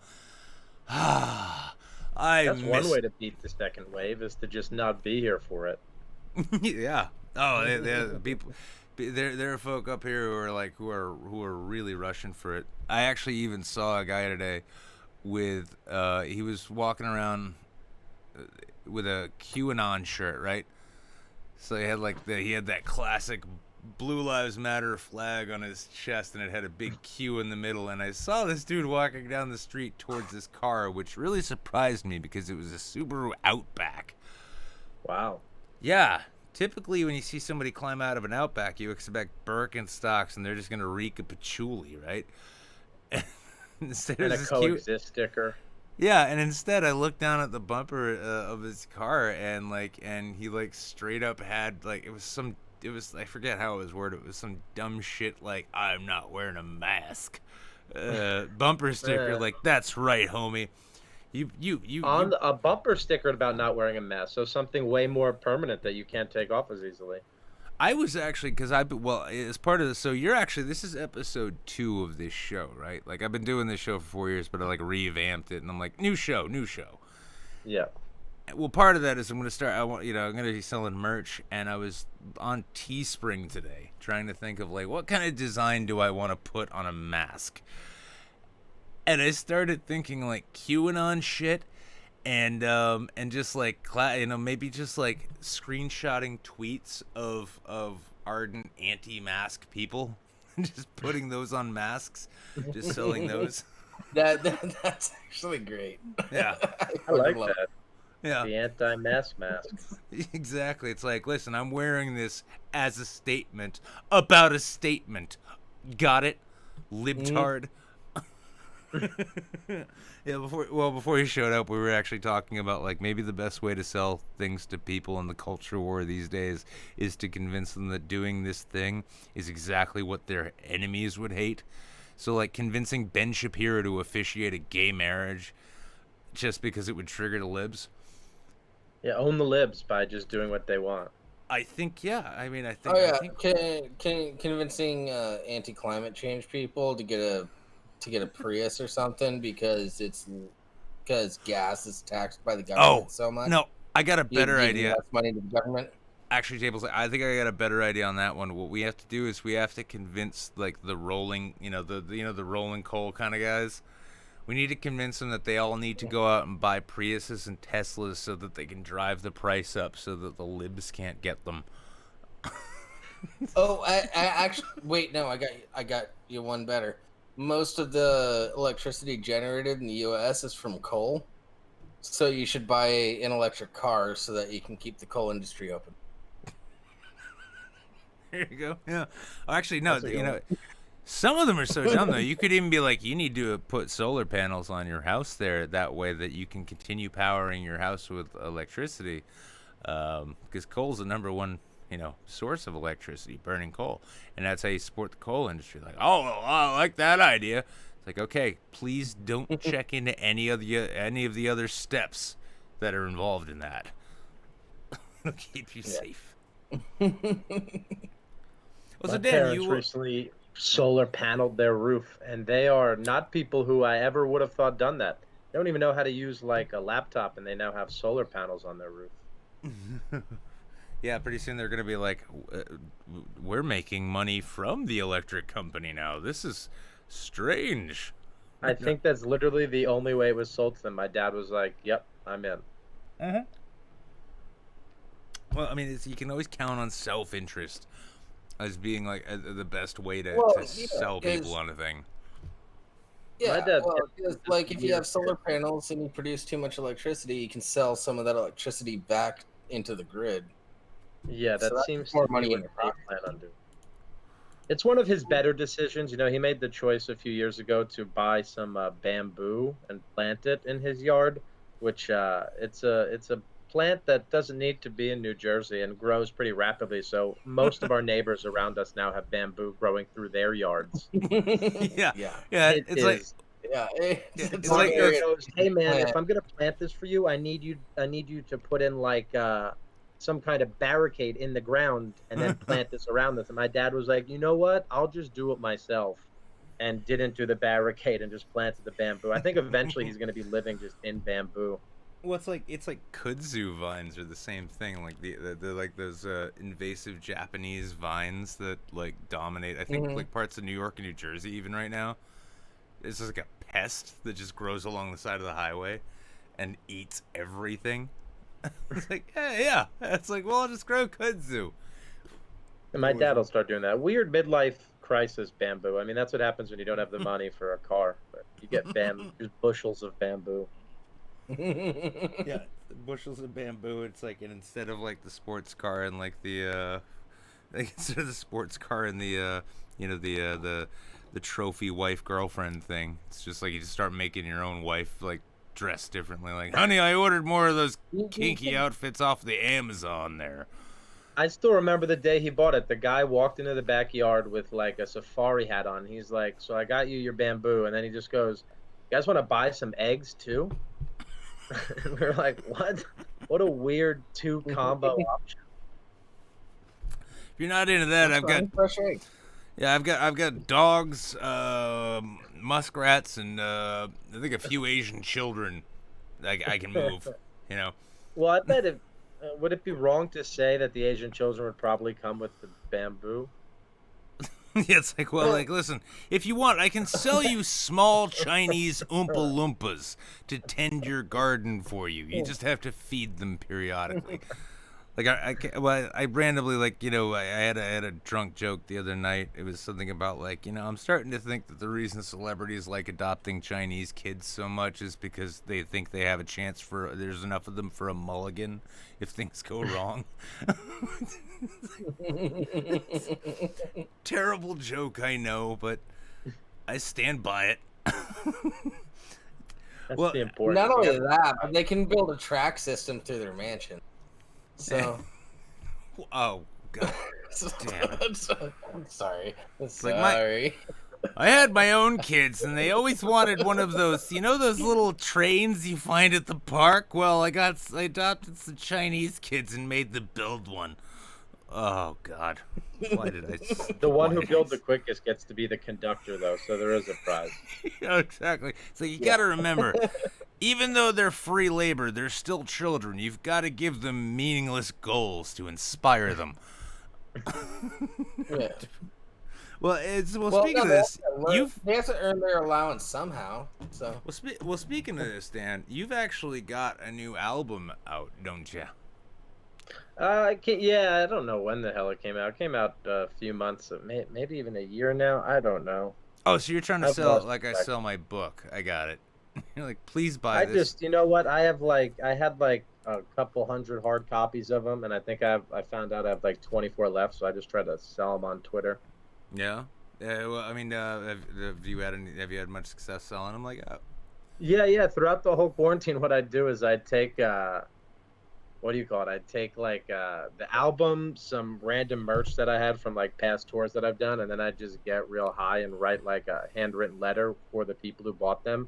I just throw that in and mail them out. I sold quite a bunch. Like I started the quarantine with over 100 copies of each of the albums, and I sold out one of them, and then the other one has like 20 copies left.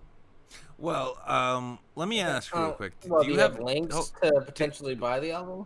Well, I was.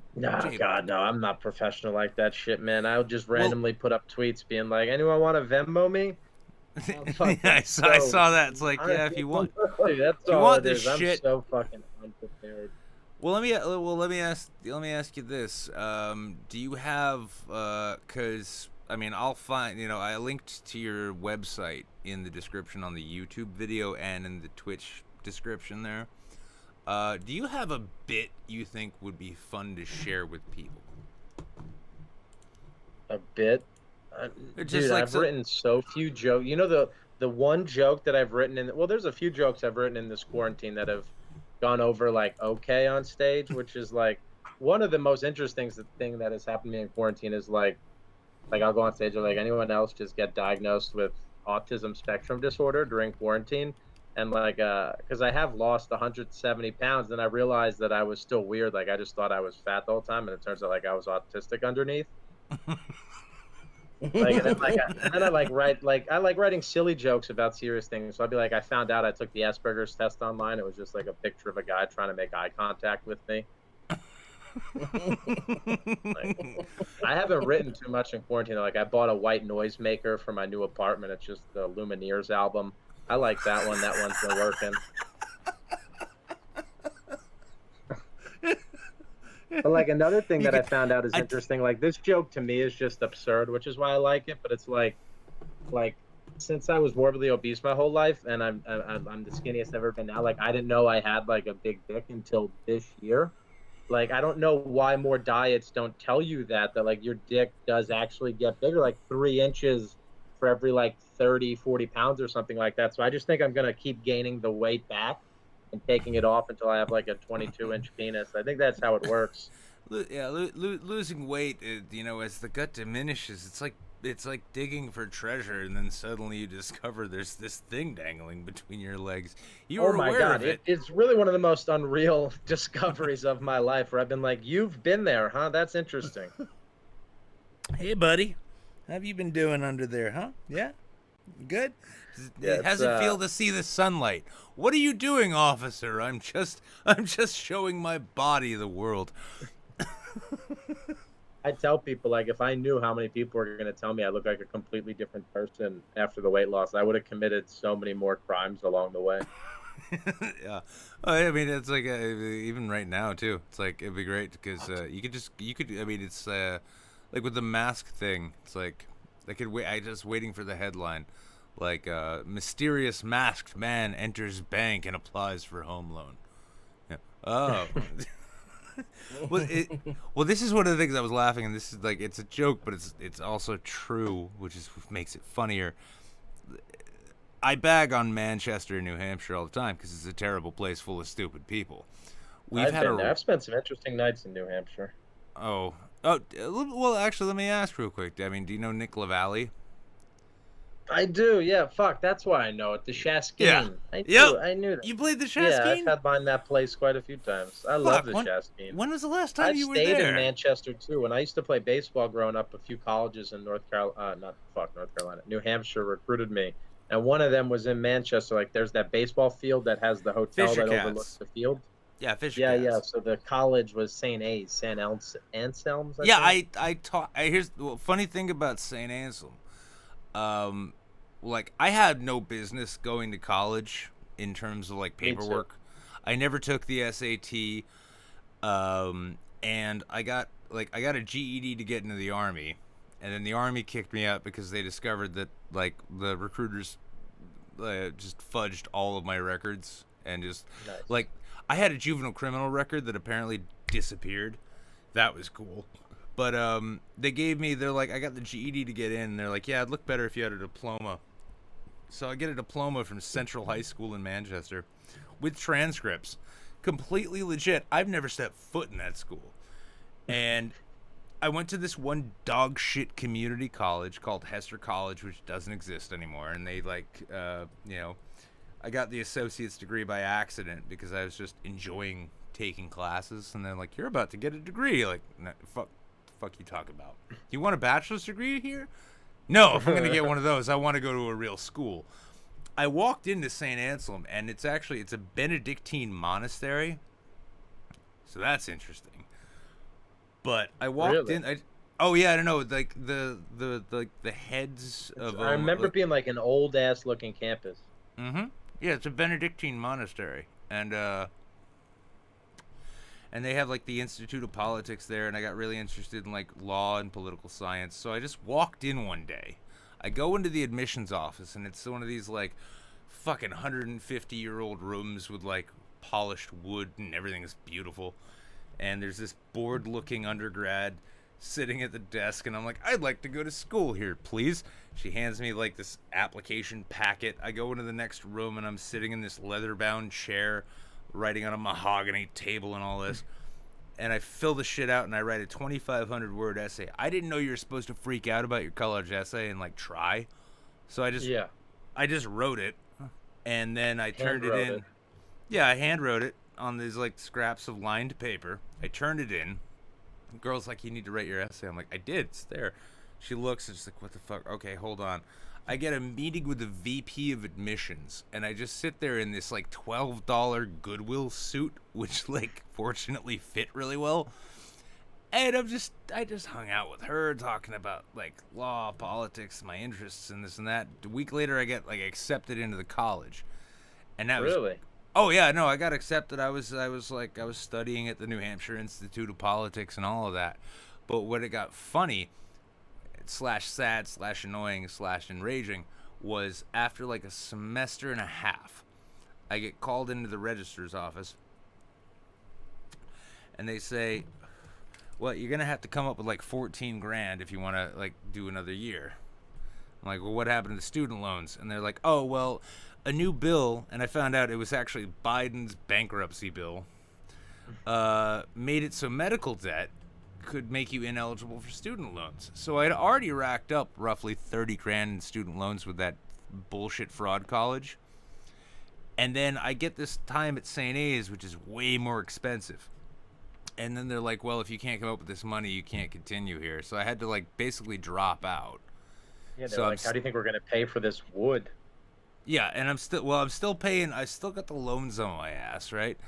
And then the weird thing is, and you can find this. I don't know exactly which one it is, but there's like an alumni page on St. Anselm. Because after I got out, I just lied. I'm like, yeah, I have a bachelor's in political science. Hire me for this campaign. And they're like, oh, well, we're not gonna check here. And it was great. I did that for like 10 years. And then I went back and I looked at their website, and there's a page on their website of alumni, and they pulled my photo from IMDb and posted. They're like, yeah, he's got a bachelor's in political science. I'm like, how many lies that other people tell about me can I coast on? That's incredible. Yeah, It was Yeah, I did funny not as go to fuck. that school, but I was there for a night. I like when you played baseball, they would have like they'd recruit you to come in and spend the night, and they would like have the kids take you to like a college party and whatnot. Yeah, And just they gave me to like the stud like junior on the team, and he lost me within I'd say 30 minutes. So like the I was in the middle of New Hampshire on this campus. I was from New Jersey. The kid who was supposed to watch me left me so quickly. I had to sleep like in the team's locker room until 8 a.m. when the coach came in. My favorite school in New Hampshire was called Franklin Pierce. They had one of the sickest baseball teams in the country and was just a real not smart school from what I understood. Like most of the Now, to be baseball honest with you, team took like I, glass blowing I'm kind of classes. retarded. It was, yeah, I know. Franklin Pierce is very much one of those schools that you know, go to because you can, you know, your parents can afford to send you there, right? Yeah, it's like you're gonna get a degree no matter what because you're gonna take glass blowing if you can't do real classes. Yeah, St. A's is great though because if you've ever wanted to have sex with a really gullible girl from Connecticut, that's how you get there. It's that or Keene State. But I mean, Keene what's it? State, wow, I haven't heard that one in a while too. Oh, I lived in Keene. Keene was Keene's the kind of town. Like, it's the thing I've discovered. The most interesting places in New Hampshire can be fun for about 20 minutes, and then you know everything about it. So it's, yeah, it's like when I moved out of Keene, and then I saw they had a massive riot where the entire town was like cars were flipped and shit was on fire, and it wasn't over like a political cause. It wasn't because the sports team won. It was because they had Pumpkin Fest, and Pumpkin Fest is exciting. So a bunch of rich kids from Connecticut decided, I'm just gonna burn this fucking town down. This is gonna be great. Wow, over And, Pumpkin Fest. yeah, yeah, and then now Keene does not have Pumpkin Fest anymore. Like the one thing outside of its college and the fact that Jumanji was filmed there is That's now. how you know so little happens in a town that Pumpkin Fest causes mass hysteria. Yeah. Well, it's also how you know you got a town full of like rich Connecticut kids because they're like, I don't live here. I'm just gonna set this shit on fire. It's like, and here's the thing. I want to. This is a message real quick to Andy No and Tim Pool. I didn't see you on the ground during the Keene Pumpkin Fest riots. Where were you, journalists? Huh? Fucking bastards. But what I did want to ask though, I did want to ask like, do you have is there a bit of yours that you would like me to introduce this audience to your work with that you can think of? Because otherwise, I'm gonna pick one at random. There's a clip on my YouTube from my last album where I think it's called Bathroom Crowd Work, where I do like it's like a 5.5 minute long video where it was kind of I was taping my last album at Zany's in Chicago, and this dude's wife made like a big scene to kind of get him to the bathroom, and when he got up to go, it was a whole big deal. And then I remembered there was speakers in the bathroom, so I kind of played off that, knowing that he was hearing me talk to his wife and knowing that he could hear me as well. So we kind of we kept that on the album because I love crowd work quite a bit. So that's probably a good bit to get someone in to with. Let me take a look. Let me take a look because the other thing I do love when I do this show is you know, finding ways to fill time. You know. Yeah, we all need that. And by the way, this is exciting for me because I told Nick showed me one of your bits, and I told him not to show me anymore because I'd rather talk to you and not just be like, hey, what do you really think about this bit or that bit? Well, I I'm haven't gonna. even thought. Yeah, thinking about bits, old bits, is so hard now. It seems like a different lifetime ago. Yeah, It's see, I'm weird on for me the. to think of a specific bit to get someone into because, like, all of the stuff that's really recorded of mine is kind of from a different. For me, it feels like a different part of my life. Now I was like 350 plus pounds, I'm like 180 pounds now. So it's kind of like all the comedy that I would showcase is kind of coming from a different person and a different mindset. You do. Yeah. It's an impressive thing actually, because like you do legit look notably different. And I mean, Thank I you. don't. Yeah. That's why I don't recognize you. Yeah, I don't even know if you remember, but like you know, you have been on this show before. Oh yeah, I know. As a much Oh, fatter thank. individual.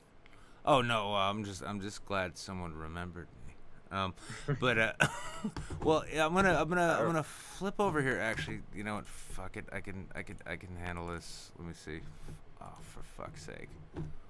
Why is it So gotta does be so screen share fucked up? thing do that? No, I know that. I'm Application gonna share. do that. I know what I kind of know what I'm doing, Jables. A little bit. I've only done this for 4 years, and I'm only still this bad at it.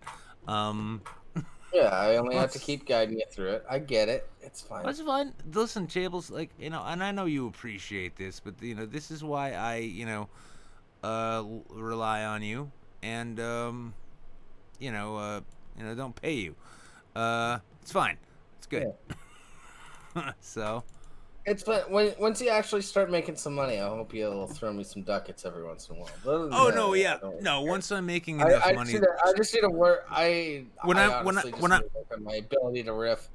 when So I'm making enough money to where food stamps and Medicaid say go fuck yourself, then yeah, we'll be there. But so Dan, right now, if you look on Discord, you'll see it says live next to my name. I don't know if you want to watch your own bit or not. That's up to you. Oh, But definitely not. I hate myself. Thank okay, you. all right. Well, you just chill then. I'm gonna do a quick little transition here, and we're just gonna let the audience have a watch, have a look at this. There you go. It was wait, negative wait, 20. time out. You better listen before you get into this. What? Your album was called "Infect Me Once." Yeah, isn't that odd now looking back? This was way before the pandemic too. It was about getting chlamydia twice from the same person. Not even close to a fucking pandemic. I mean, it was my own pandemic of pain, but I'm gonna throw some shit at throw some ducats at you to get an album if I can. hell yeah. Yeah. You sold me on the title. Yeah, and wait, and Actually, here's I'm Nostradamus. This is it. I predicted that. well, and I'm gonna be actually Jables. I hope you're getting your shit together for it, because your suggestion of like a stand up review segment, I'm down with it. But then I remember too about. But here's the thing, and Dan, you might get a laugh out of this. So, did you catch Mark Maron's last Netflix special? Oh, I don't remember if I made it through the whole thing. That's fair. I mean, my thinking was like, you don't have to make it through the whole thing to hear my review. yeah, Jables. Here's the thing. Like, I had a whole bunch of things. I had a whole bunch of criticism as it was about the special. Jables' entire thing was he just couldn't deal with Mark's pants. No. Really? Oh my god, I'll have to see a picture of what his pants look like. That was like me with that Bill Burr special where he did it in was it Tennessee, where he had the shirt with like the stars on it or whatever. I couldn't get past that shirt. Oh yeah. Any outfit Sebastian Maniscalco wears, anything he wears, I can't get past. Too shiny. Thank you for understanding. Like Crystalia's special, I didn't know if his shirt had holes in it or like bleach spots. I didn't know what was going on up there. It's Jables. Listen, that is just where the young girls were like clawing at him. Yeah, I was thinking about grape juice stains, maybe, or something like that. Capri Sun stains. Yeah, he laughs at himself too much, Talia. That was always my issue with him. Oh, yeah. What's your bit about that, Nick? Yeah, no. After I watched, I got halfway through Chris D'Elia's last Netflix special, and I came back saying, I wish I could enjoy anything in life as much as Chris D'Elia enjoys his own jokes. That is true. It's like he tells these jokes like it's like he always laughs like he's keeping a secret, and it turns out he was. Well, I don't know. I mean, so has that been confirmed? Because I saw a bunch of shit saying. I think what's been confirmed is that he definitely was messaging young people. I don't know if it's been confirmed if he's like slept with any of them. So I don't know what the legality of it is at this point. But I feel like from that point he like. Yeah, Chris released a bunch of information, and like a lot of things came out that people were like, "Yeah, I talked to him when I was 16, and then he slept with me when I was 18." Waited. Yeah. Well, I mean, listen. Yeah. I mean, if you're gonna cancel Chris D'Elia, then you have to cancel Charlie Chaplin. He's dead, so he won't mind. Time, dude. But... Not fair. Yeah, it was different time. Different time. Yeah, back then, waiting on a sexy-looking 14-year-old to be old enough to marry in Oklahoma was socially acceptable, you see. All right, well... Didn't like, Edgar Allan Poe, he should be canceled, too, I think. For canceling the dead. I think he slept with an underage cousin. Was it not that? Was I wrong? The important thing here is... his cousin Lenore. Yeah. Yeah, something like that, a raven. Well, the important thing here, though, is like they're dead and Nick Cannon is alive. So, like, let's try and keep some perspective here, right? Nick Cannon needs to be working at a fucking Panera Bread next week simply because because he agreed with the notion that black people were the original Jews. I'm fine with this. I'm okay. I'm waiting for Nick Cannon to say he was fired because he's black. Even though he's been employed by MTV since he was like 16. Jables, wrong. He was fired because he was Jewish. The original Jewish. The original Semites. The original Semites. Oh, yeah, that's right. Nick Cannon has gone full... Yeah.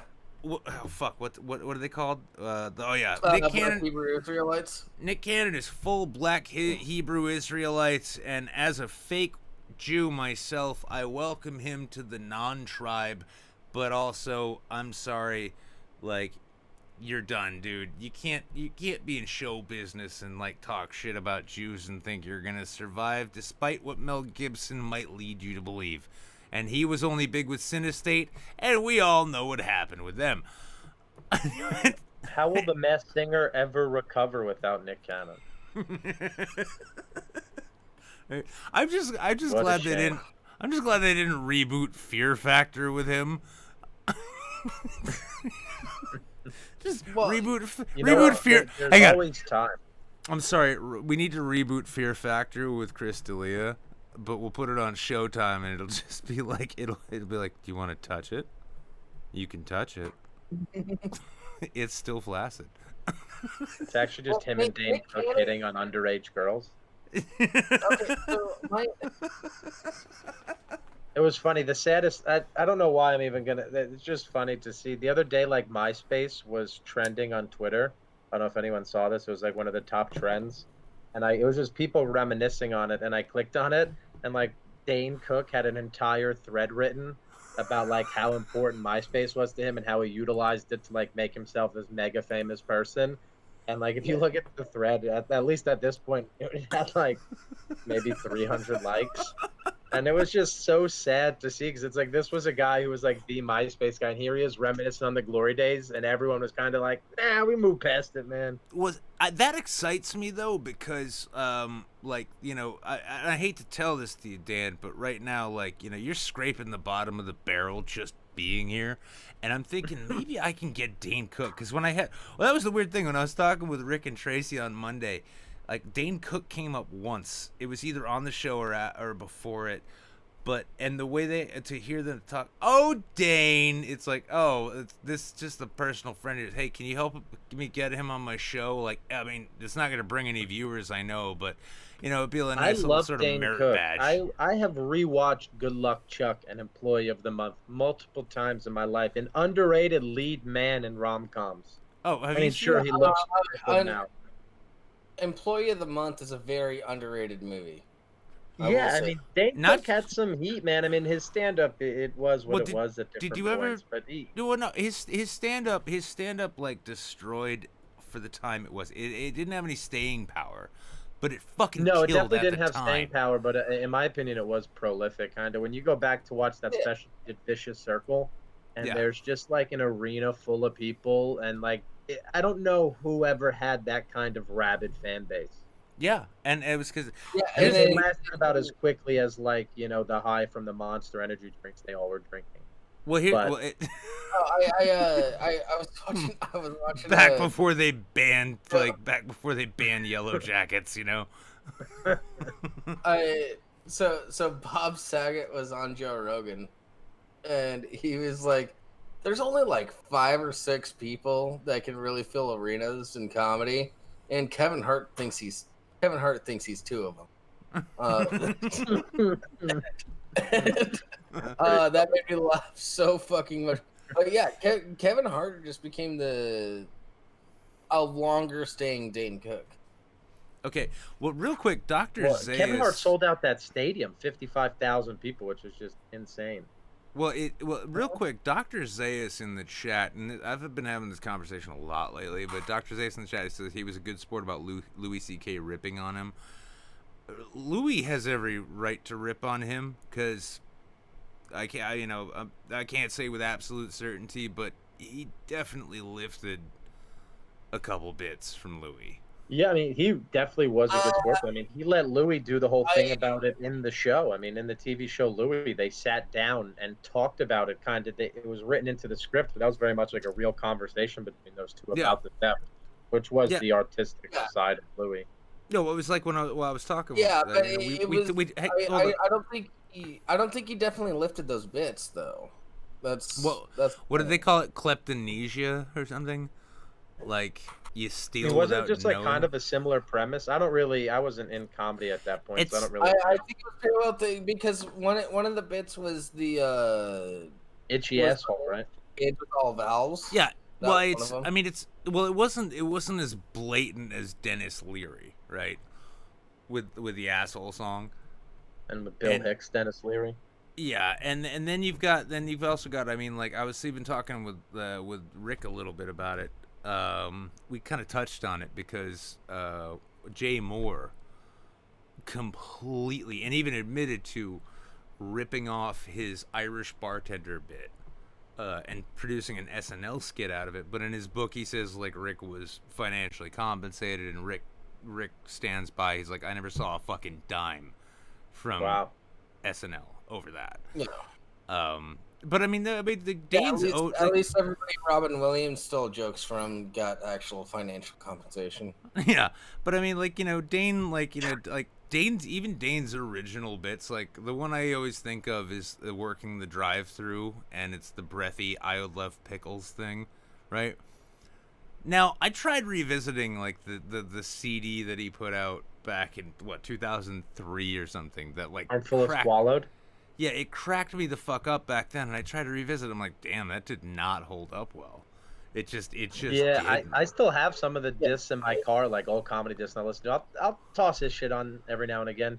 He had one of the funniest videos I've ever seen on Twitter, where like the Jeopardy question was like, this comedian fell from fame after his brother stole more than like $2 million from him, who is Dane Cook, and then he just flashes the video to him watching Jeopardy at home alone.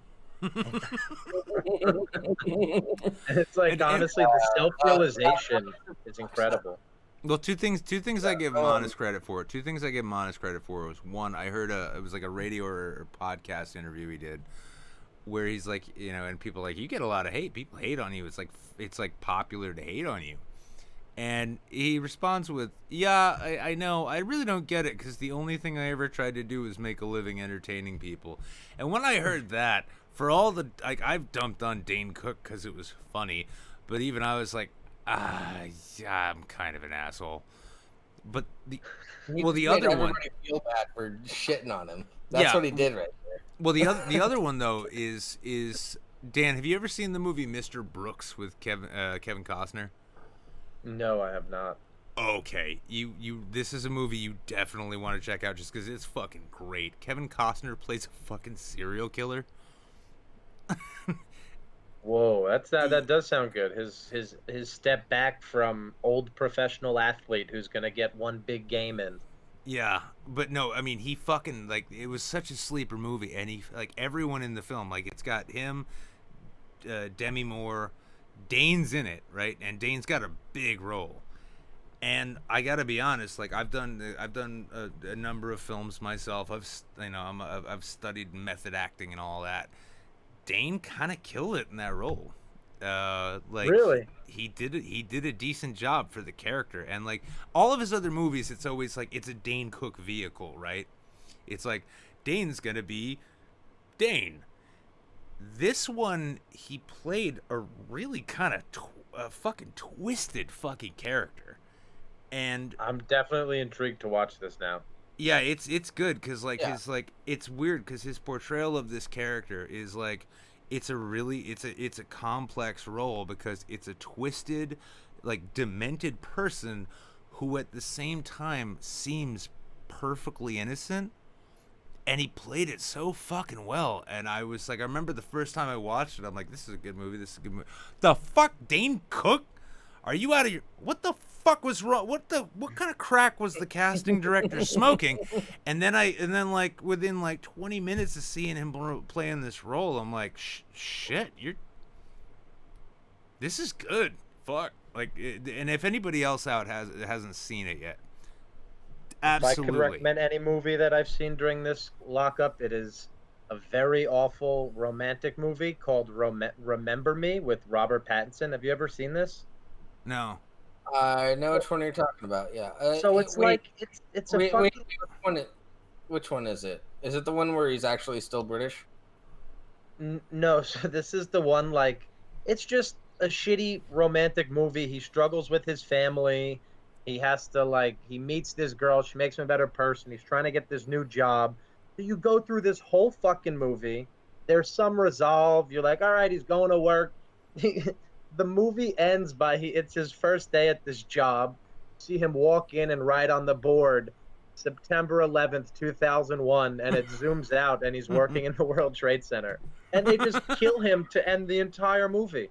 Well, I think you just spoiled it for everyone. Wait, But that is I pretty kind of awesome. want to watch it just for the ending. Yeah. It's That worth it. sounds Just I'm sorry for ruining it, but it's just that absurd that it has nothing to do Yeah. with it at all. And then they're like, why not make it 9/11 to end? Just to do it. Why the fuck not? Well, before, because I do want to play this bit just to help you sell the rest of your CDs, and also because who doesn't love the ability to run a YouTube video without getting a copyright strike? Yeah. But Nick, real quick, just keep in mind tomorrow's Thursday, and that's generally a movie night or a game night. So, Mr. we'll Brooks, Remember Me. Yeah, we watched a little special. I mean, so just to lay this out. So like part of why I've been, and Dan, you've like I've been blowing up your DMs over the last like couple of weeks about like, hey, come on the show. Like, yeah, I can do it. Oh fuck, no, I can't do it. And so part of the sort of pivot and transition I'm doing with the show is I'm more interested in actually like talking with comedians, actors, writers, because YouTubers are terrible people. They're fucking horrible people. There's no two ways about that. And I actually, because what is it, like it was about a month or two ago, when Stanhope's new special dropped, I bought it and I was gonna play it for a movie night here in this Discord that you're hanging out in now. We do Tuesdays, Thursdays, and Saturdays. We periodically will either watch movies or stand-up specials. I bought Stanhope's special, and I've been saying since I started this show, I'm going to get him on this goddamn show somehow. I tweet out, I'm like, hey guys, we're going to watch Doug Stanhope's new special. And then he wasn't even following me on Twitter, but he tweets back to me. He's like, oh, what is it? What, just fuck me? I'm not invited? Oh, all right. Who am I, Rudolph the Red-Nosed Reindeer? Yeah, then we spent 45 minutes while him and Shaylee like struggled to figure out how Discord worked. And then we finally got there. We started like running the special in a live stream just in the Discord. And I'm like, just so you know, Doug, I'm not like this isn't public. I'm not streaming it. And he's like, well, why not? Fuck you. Stream it. Stream it to your Twitch right now. I'm like, you want me to stream your new special to my Twitch? Fine. All right, that's cool. And it's been kind of working out because we've kind of like barreled into watching more stand-up acts.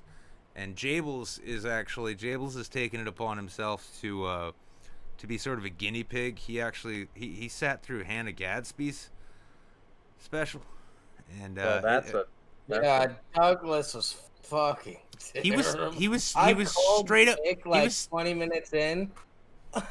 He's like, I think I kind of think I want to kill myself again. I'm like, why? He's like, I've been sitting through this Hannah Gadsby thing, and it makes me feel bad. Like, You guys should do James Acaster if you haven't done him yet. who's that? He's a British comedian who's fucking incredible. He released 3 specials at one shot on Netflix. It's all kind of part of a running show, and he's truly one of, I think, the best writers and comedians right now. He has one of my favorite jokes where he goes, "I hate conga lines because the worst thing about a conga line is when you want to leave a conga line, unless you're at the front, all you're doing is starting a rival conga line." Very like Hedbergian. His special's incredible though. He kind of does this special as if he's an undercover cop who was forced to do stand up. Well, I mean, if you're friends with him and can actually, because you got to keep in mind, like, I've been found by a lot of people to be a really unlikable person that you don't want to stream with. So I apologize, post haste in this sense, for dragging you into this mud heap. But I have a good sense of like why people would like some comedy, and things like that. Whether or not I personally like it, just DM me comedians' names that I've probably never heard of. I guarantee I've probably heard of at least some of them, but just DM me just a shit ton of names. I will have a great time. I will sit through the shittiest comedy of all time. Hell yeah. Well, good for you. I struggle watching comedy stand-up specials. I gotta watch it in like chunks. Well, that's the thing actually, because even this video you're about to play, I'm like, I think it's 5 minutes long. That's too long a comedy. Oh no, yeah, no, hang on. That's different. Jables will back me up on this, right? And it's something I'm bringing back, but I used to do promo skits for the show, and I'm gonna be bringing them back. And the premises were good and the jokes were good, but like, and it was funny because I heard Hugh Laurie talking about a bit of Fry and Laurie one time when he'd rewatched the skits, and he's like, "Why is this 9 minutes long?" I'm like, I look back at my own promos, and I'm like, why is this 7.5 minutes? What the fuck is wrong with me? Why did I spend 2 hours? I can feel the same way. Like this video you're gonna play, like I put in like an introduction on these videos because I released like a bunch of these for the album, and like the introduction is like 35 seconds. I'm like, why didn't I just do it on one? Why'd I do it on all of them? Right. But I kind of liked it because the song is from like a band that I met on the road one time in fucking. Well, I stand by Dallas, Fort Worth. Well, I stand by this before we get to playing this, is that any artist, and I found this as an act, I trained as a film actor, right? And if the only thing worse than thinking that your work is shit is thinking that your work is perfect. Oh, I could never imagine that thought. That must be awful. Well, yeah, there's a number of them. You see them out there, and those are the people they never evolve, they never grow. And the thing is, like, if you think you're shit, you are constantly going to work to get better. If you think you're perfect, Nick, you have plateaued immediately. Yeah, Nick, I don't know what you're talking about. Every joke I've ever said on this show is absolutely perfect, even the ratings. Right on, Jables. All right, you were such a cunt. That's why I love you. All right, let's we're gonna play this. We're gonna play this bit here. This is Dan Lamorte, and by the way, again, over on the YouTube and in the description, if you got a notification for this Twitch stream, there are links to Dan's website, and you can go and Dan. I hope you can buy the album through the website, right? Oh, God, no. But you can listen to it on Pandora or Spotify or just message me on Twitter. Just go to Pirate Bay and punch Dan Lamorte into the search bar and then just steal that shit. Send me a letter telling me to go fuck myself. I don't care. Steal it. Because the thing is... Send you a very heartfelt message on Twitter. I think that seems much more appropriate. Dan is not a serious performer, everybody. He has appeared on my show, which means his career's over. So... Enjoy this. Also, I've been periodically posting links to his Twitter and both the YouTube and Twitch chats. So go follow him on Twitter. Exactly. Dan, pay attention to your Twitter. You will notice a substantial drop in followers thanks to Jables associating you with this show. So we're going to play this. I'm going to get another beer and then we'll come back and chat some more and wrap the show up. We'll actually also, as always, if you're watching it, jump into the Discord, hit the clean room. I'll do a few rolls. I'll bring a couple people in if you want to, chat with me, Jables, or Dan. Now's your chance. Also, continue to give me money on Streamlabs because otherwise I'm going to be doing this from a Boost mobile phone on the corner of Elm Street somewhere. Cause you know that a place you hold on to don't mean much. That's enough of my shenanigans, guys. Ready for your headliner? Very funny gentlemen. Headlines throughout the United States come to us from New York City. Folks, having a nice hand for Dan Lamorte.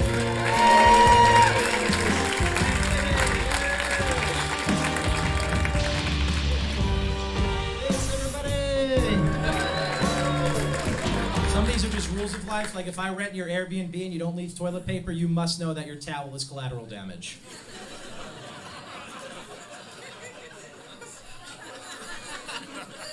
Let his dick burn, but don't shit on a towel. Calm down. You are drawing weird lines in the sand, my friends. You are. I mean, this man's really uncomfortable. I could see it on your face. I'm sorry if you're uncomfortable. I'm sorry. We'll be out of here soon, dude. It's okay. Are you having fun? Are you okay? What? Was that English? What the fuck? Oh my god. You have a Red Bull. That's not even alcohol. What was... I'm going to guess what you said, and I'm going to guess you said his name is Pete. But I'm going to guess that wasn't even relatively close. What was it? Don't worry, this isn't aggressive. We're having fun. He has to go pee. Oh, you have to go pee. I wasn't that far off. I wasn't. Dude, if there's ever a time to stand up and go pee, it is right now. Everyone, there he goes. Everyone, yeah.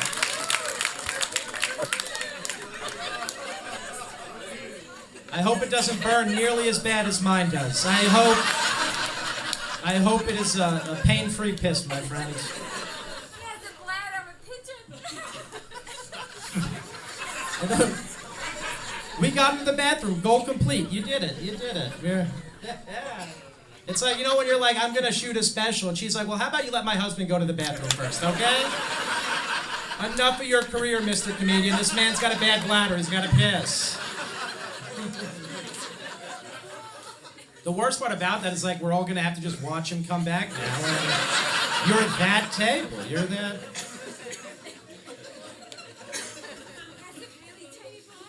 He has a tiny bladder? What, you get your fingers up there? How do you know? What the... How far are you digging? Come on, that's...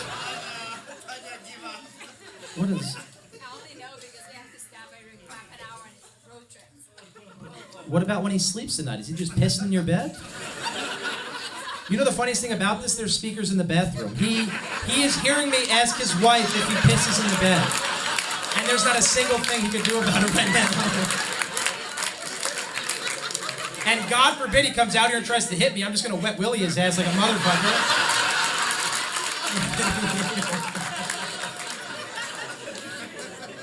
I bet part of you is like, I hope this doesn't make it to the special. And it is. This is staying in.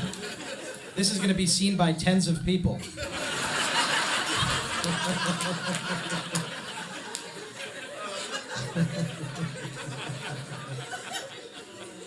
Part of me wants to just wait to keep the show going until he comes back, make sure it all went well. It's like there's a 0% chance I'm not going to stop the show again when he comes out. What would be really awkward is if he takes a long time, like he really had a shit. Now we all know. We all know.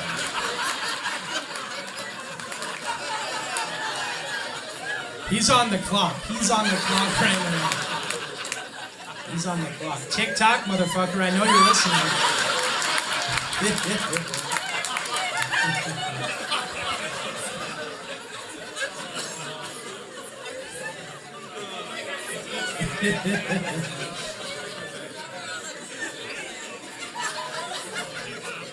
This is so much better than Final Jeopardy. This is fantastic. I feel so bad for this guy. I really do.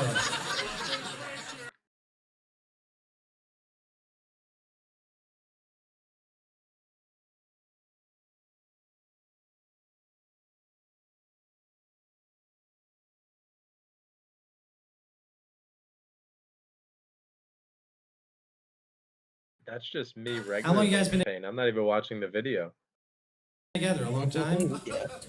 Okay, My so knee this, is this shot. no, It was so a rough you've been day long, running. you've been together long enough for this. For fuck's sake, I forgot I muted my mic through OBS. I was actually just saying that I'm watching Dan right now, and he looks Invisible Pain, but apparently he's not even watching the special. He's just realizing that you are. So Yes. enjoy the remainder of this, and then we'll get right back to it. So the people having to go take a pee, I actually had to go take a pee myself, so I missed some of it. Can we just start it over and just This to make sense. Oh, here we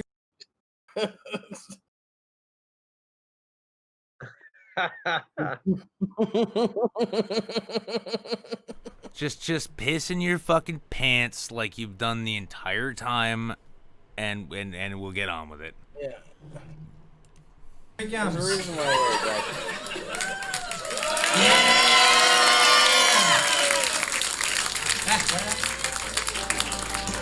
I think this special is going to be called Bathroom Break. I think.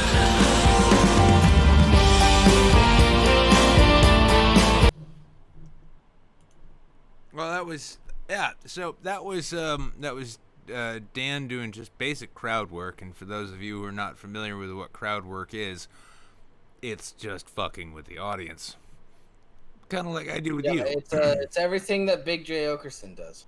Yeah, exactly. Yep. All of you, like, and here's the great thing about comedians coming online is that then they discover, like, Streamlabs, and they're like, wait a second, hang on, I can fuck with people and get money out of them. Like, yes, you can. Yes, you can. That's interesting. Well, so far tonight, and it's not been a big night, but it's a night, Jables donated $5 via Streamlabs just to show how it's done, and that's how it's done, everyone. Get on it. But also Mickey Picky donated $30 saying, yay. Still time to throw some money at you. Sorry for missing the show. Why'd you miss the show, Mickey? At this point, there's only one person here, so who the fuck is... I can't see. I think it's... Is this... Jables, tell me who this is. Is that Dina? Yeah, that's Dina. Hey, Dina.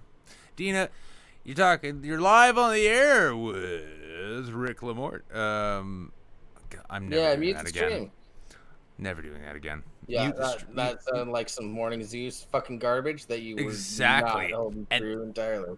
Well, I mean, if I could, if I could make, yeah, if I could make morning Zoom money doing this, yeah, oh, you better believe I'd have a stream deck full of nothing but different honks, like wah wah. That miss was funny morning- joke. I miss having to do morning radio shows while on the road for comedy. It used to be my least favorite thing, having to deal with shock jocks at 6 a.m. But I miss it now. I'll take a mad cow in Chicago right now. That's what it meant to get back to comedy. Well, was it like that? You know, like that piece, like a Wayne's World. Remember, they show up and like, oh, are you handsome, Dan? No, that is, ha ha ha. Yes, okay, yeah, ha ha ha. The guy who I just said, that's mad great. cow. It's like a scene from a movie every time you have to go at how bad the morning radio is. It's just like he does everything he can to like. It's like he's still trying. He was Howard Stern's rival at a point, and it's like he's still trying to be his rival, even though he's still on like a morning AM Chicago show now. Have you never heard of Mancow? No, I've heard of him. Oh my God, No. boy, is it something! I've actually had to tell the club to stop sending me there because he's so rude. Well, you gotta keep. I mean, you gotta keep in mind too. Like, so coming out of New England, right? Like, I see so many people, even like from like fans to celebrity types, talk about Opie and Anthony. Oh yeah. For me, Opie and Anthony, when I was like in junior high and high school, those were like the afternoon radio jocks out of WAAF in Boston, which has recently sold to become a Christian channel, apparently. Naturally. Yeah, and I still remember when they got fired from AAF, I believe. Yeah, it wasn't. So they had Whip 'em Out Wednesday for a while, which is in Boston and around. If you wrote "Wow" on your car somehow, anyone who was a fan of the show, like girls are just supposed to whip their tits out on the highway. It was great, but it did cause some traffic accidents. Oh, Following, that's what that. well, what got them fired, if I'm not mistaken, I believe what got them fired was they announced that Tom Menino, the mayor of Boston, had died on April Fools.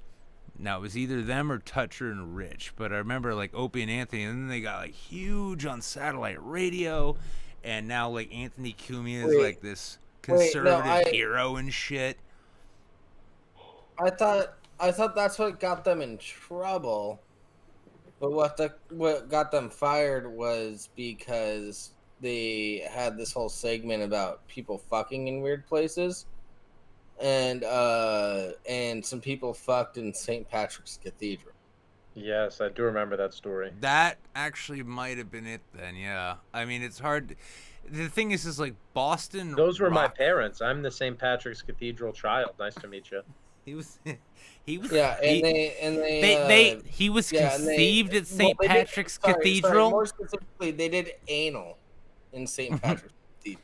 Listen, there was a bit of like the barrier wall between one hole and the other collapsed, and then all of a sudden Dan Lamorte was he wasn't born. He was conceived at St. Patrick's Cathedral, and then they just spat him out at the Vatican while on vacation.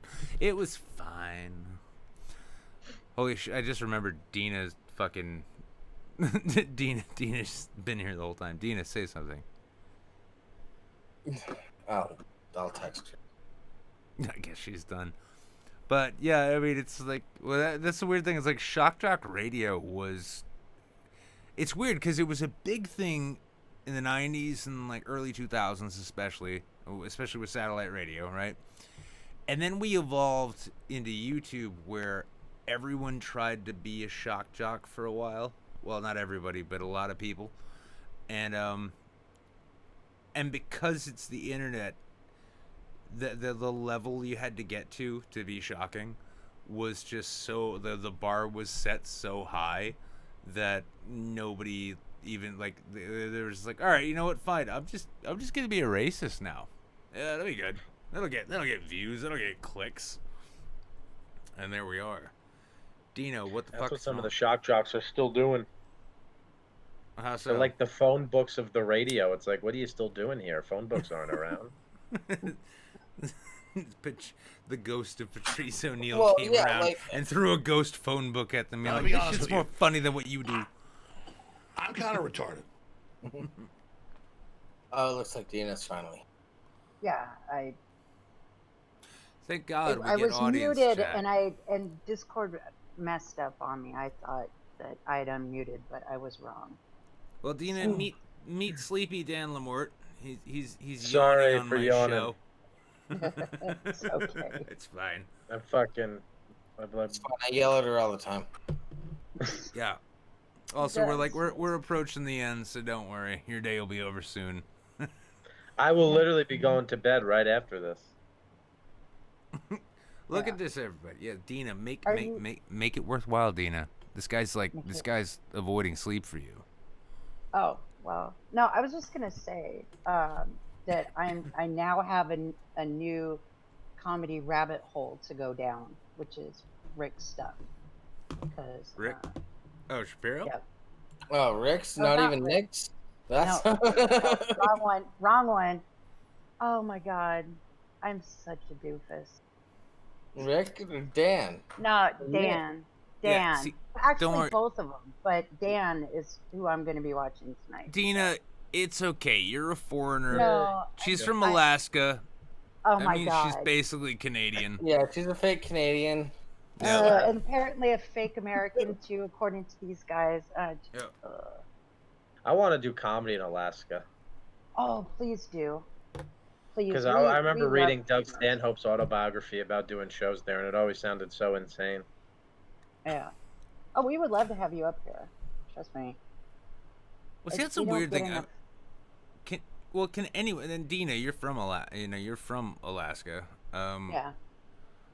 Are there any comics from Alaska of note? Oh, that is a really good question. I don't think so. Well, because one of the most confusing things, have- like, well, you guys seem to like, you seem to like, you're comfortable with the fact that you're this backwoods, rural, not Canada thing, right? God. And so it's like a comfort thing. But I continually ask in Manchester here, right? Dan's been in Manchester, so he can. Well, if you should see it now, it's even worse. But there's so much like depression and sadness here. You'd think there'd be more comedy. But like all we've got is Nick LaValle and his friends from out of state at this point. No, especially in Alaska with 6 months of darkness. Like we have local comedians. They just haven't, It's like a lot of jokes, a lot of jokes about like pulling the entrails out of moose or something. Oh my God. I'm just picturing a local Alaska comedian going on the road on like a dog sled. Yeah. just riding from Anchorage to Juneau. Yeah, it's like guys tomorrow. Next set. It's like God. it's like Letterkenny, but with a less identifiable accent. Letterkenny. I used to look like that guy on that show. Which one? Trevor. I don't know what character he plays, but I know his real name in real life is Trevor Wilson. Squirrely Dan. Yeah. He's actually he's a real funny dude. We've done some shows together through the years. He's a good dude. Okay, so what you're saying is like you're my pipeline to Letterkenny talent, so that I can get them on the show. I could just gain 100 pounds again, and you could tell everyone I'm him. Just show up. It's like Dan, are you ready to do the show tonight? No, I gotta cancel tonight, dude. My accent's not ready. Oh. Allegedly. I'm working about it, but I just can't get it right. About it. I wish I had a Canadian accent. That's a good one. Well, I kind of learned the Canadian accent. I learned the Western Canadian accent from watching Letterkenny. It's like, so you're throwing the ball around with your boys the other day. One of my favorite bands is Canadian, so I like to hear like the singer, like he doesn't sing some words the way American singers do. You hear the Canadian accent come out in a song, it's so much better. We do have a gold that you Canadian don't expect, and it's so fantastic. What? Hang on, which band is this? Yeah. Tragically Hip, baby. Okay. Their lead singer is way dead, but it's great band. Tragically super dead. Hip. No. They keep a Twitter account alive for him so that he can say he's sorry for not being able to be at the shows then, and then they had to replace him with the lead singer from They actually replaced him with Adam Lambert. He does Queen and that. Well, that's sort of like you go like it's like, hey man, I'm going to a Stone Temple. You hear like someone in their 20s like, I'm going to this show from this band Stone Temple Pilots. Oh, are you? Have fun with that. Or it's like, I'm going to see the corpses of the Beastie Boys. What are you really going to see? That's right. It's like, I'm going to see the Rolling Stones. I've never actually seen one of those like live action corpse things where like Keith Richards is powered purely by heroin now. It's amazing.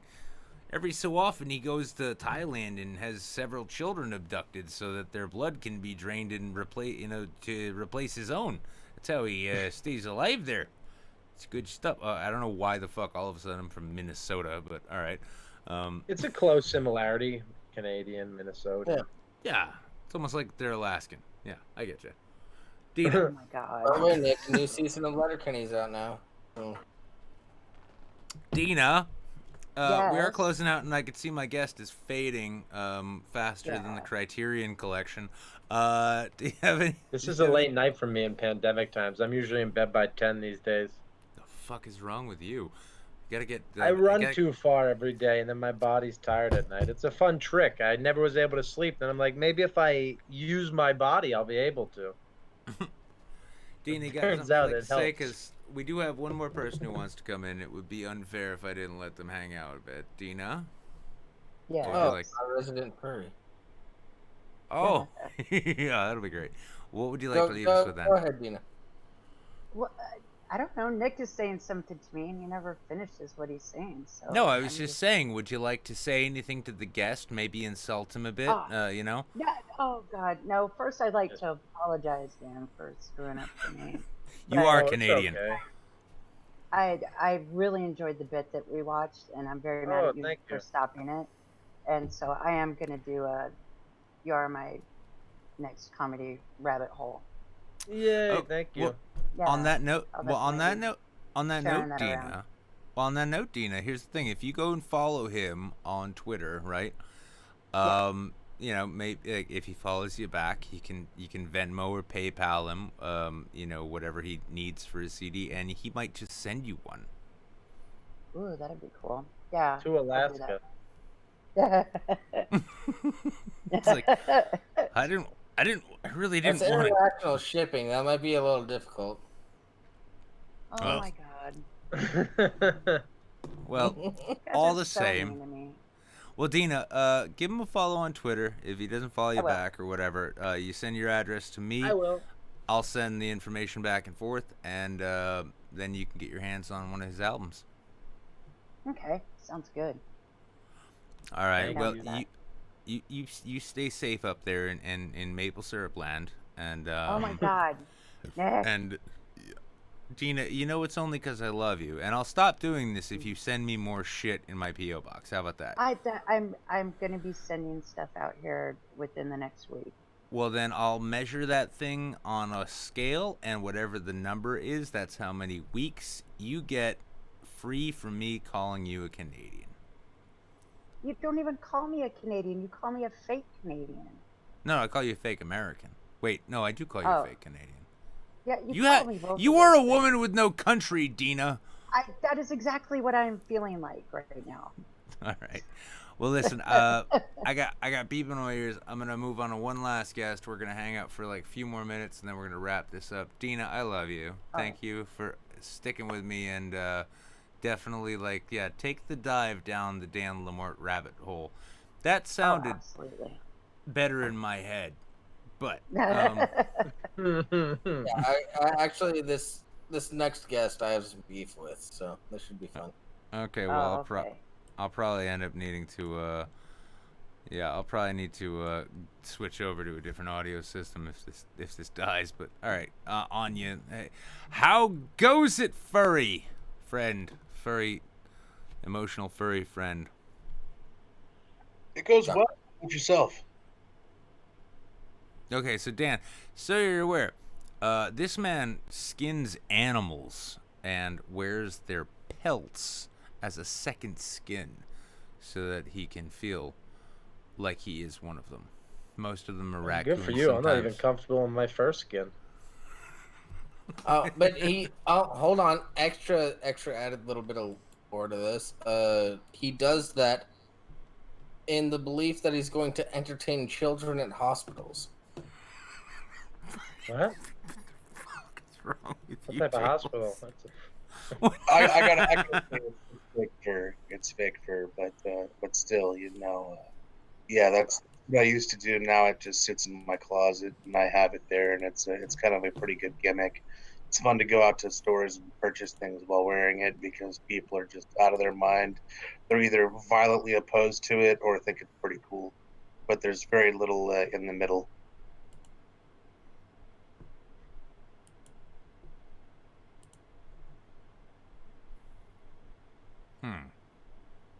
Sorry, everyone. It seems I've hit a bit of a snag. There we go. Dan, are you aware of furries? No. Oh, okay. That explains a lot about how none of these jokes work. Would you like to be the one to explain it to them, Jables, or would you like our guest to? I would like the actual fur to explain it. Representation and all. So if I'm going to do this, the best way for me to do this is just to say that furries are fans of anthropomorphic animals. they like to have things that are called personas that are kind of their own homemade characters and stuff like that. And they like to dress up as animals, in Okay. mascot suits, effectively, and it's fair. So like Times Square. Yeah, except they like to they like to go to conventions, and then a lot of them like to fuck in their suits. Is that fair? that's fair. Yeah. I'm not So one do of the suits have like nasty holes ones. in them? He's not one of the fucking ones. Yeah. But Yeah, I'm sure he's seen a few holed suits. I've Well- seen some things and some stuff that I wouldn't recommend. Fair. Especially today, how could you sanitize your suit in pandemic times? Yeah. Although Yeah, I know. fucking in one of those things might be the safest way to have sex right now. It's kind of like a whole face mask. Also, because and- you've got like the badger head, helmet over your head, no one can ever identify you to police. That's fair. good for protests, good for wearing masks, shit. That's Yeah. what here's what the furry fandom needs to do. It needs to convince the modern, the modern protesters, like, hey, protect yourself from face identification and COVID-19 by wearing a fox face the whole time. I want to see the Black Lives Matter protests just packed with furries in solidarity. Also, because it'd just be hilarious. Like, you got 10,000 people walk across the Brooklyn Bridge, and like 500 of them are dressed like rabbits. Yeah, that would be pretty amazing. I would laugh hysterically if I saw that. I see Dan. I see Dan's fading. He's a fading, guys. This is why Rogan does his podcast in the middle of the day, and he like fucking gives everyone like Monster Energy IVs.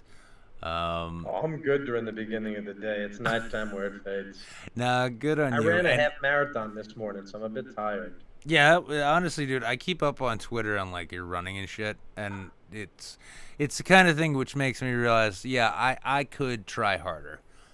Yeah, it's kind of all I realized. I could try harder. David Goggins got into my head. Oh. I mean, my first race is going to be an ultra marathon. October 10th, I'm doing my first one.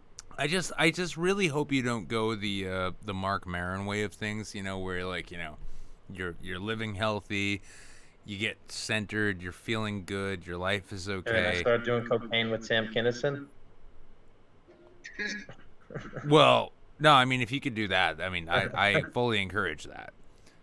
But it is something that I've noticed. A number of there are comics out there I notice who the self-loathing, self-deprecation sort of fuels their act, and then they get sober and centered, and they start meditating and exercising, and they feel good about life, and they're not wanting to kill themselves all the time, and all of a sudden their comedy's sort of Mark Maron's last special, It's Pete Holmes has been able to balance it somewhat successfully. I know people are on the fence about Pete Holmes, but he's kind of always come from that kind of positive mindset. He does it pretty cool. well, Some people hate him though. So who's the British comic Russell? Russell Brand? No, not Russell Brand. Peters?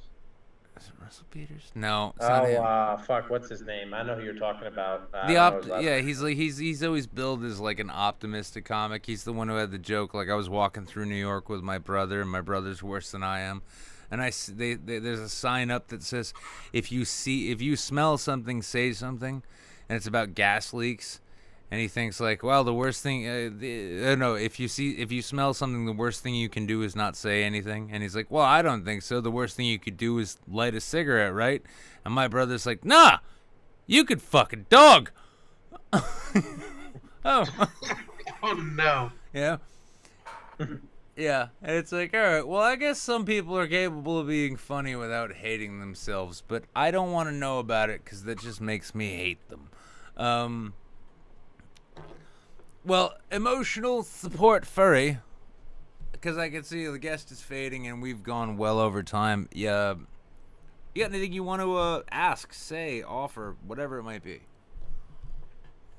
I'll just offer this wonderful piece of advice to everybody from the middle of nowhere and maybe even my subcockles, but just stay gold.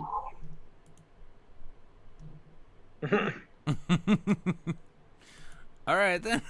Well, I'm gonna leave the last bit of anything here up to our guests, as long as I fucking can get this bullshit right. No, not yet. I have so much to learn about how this works. Nope. All right. Anyway, well, fuck it.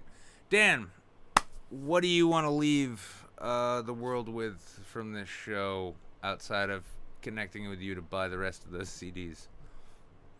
That's cool. Or just follow me on Twitter. I have a new podcast in the works that'll be coming out within, the next couple months, kind of about my views on life and how I've changed mine and people who have helped me change mine and helped me get more positive mindsets, kind of going in a different direction, some comedy, some motivational, maybe. I don't know what the word is, but just something new to get out there. So look out for that. But just Twitter's the good place.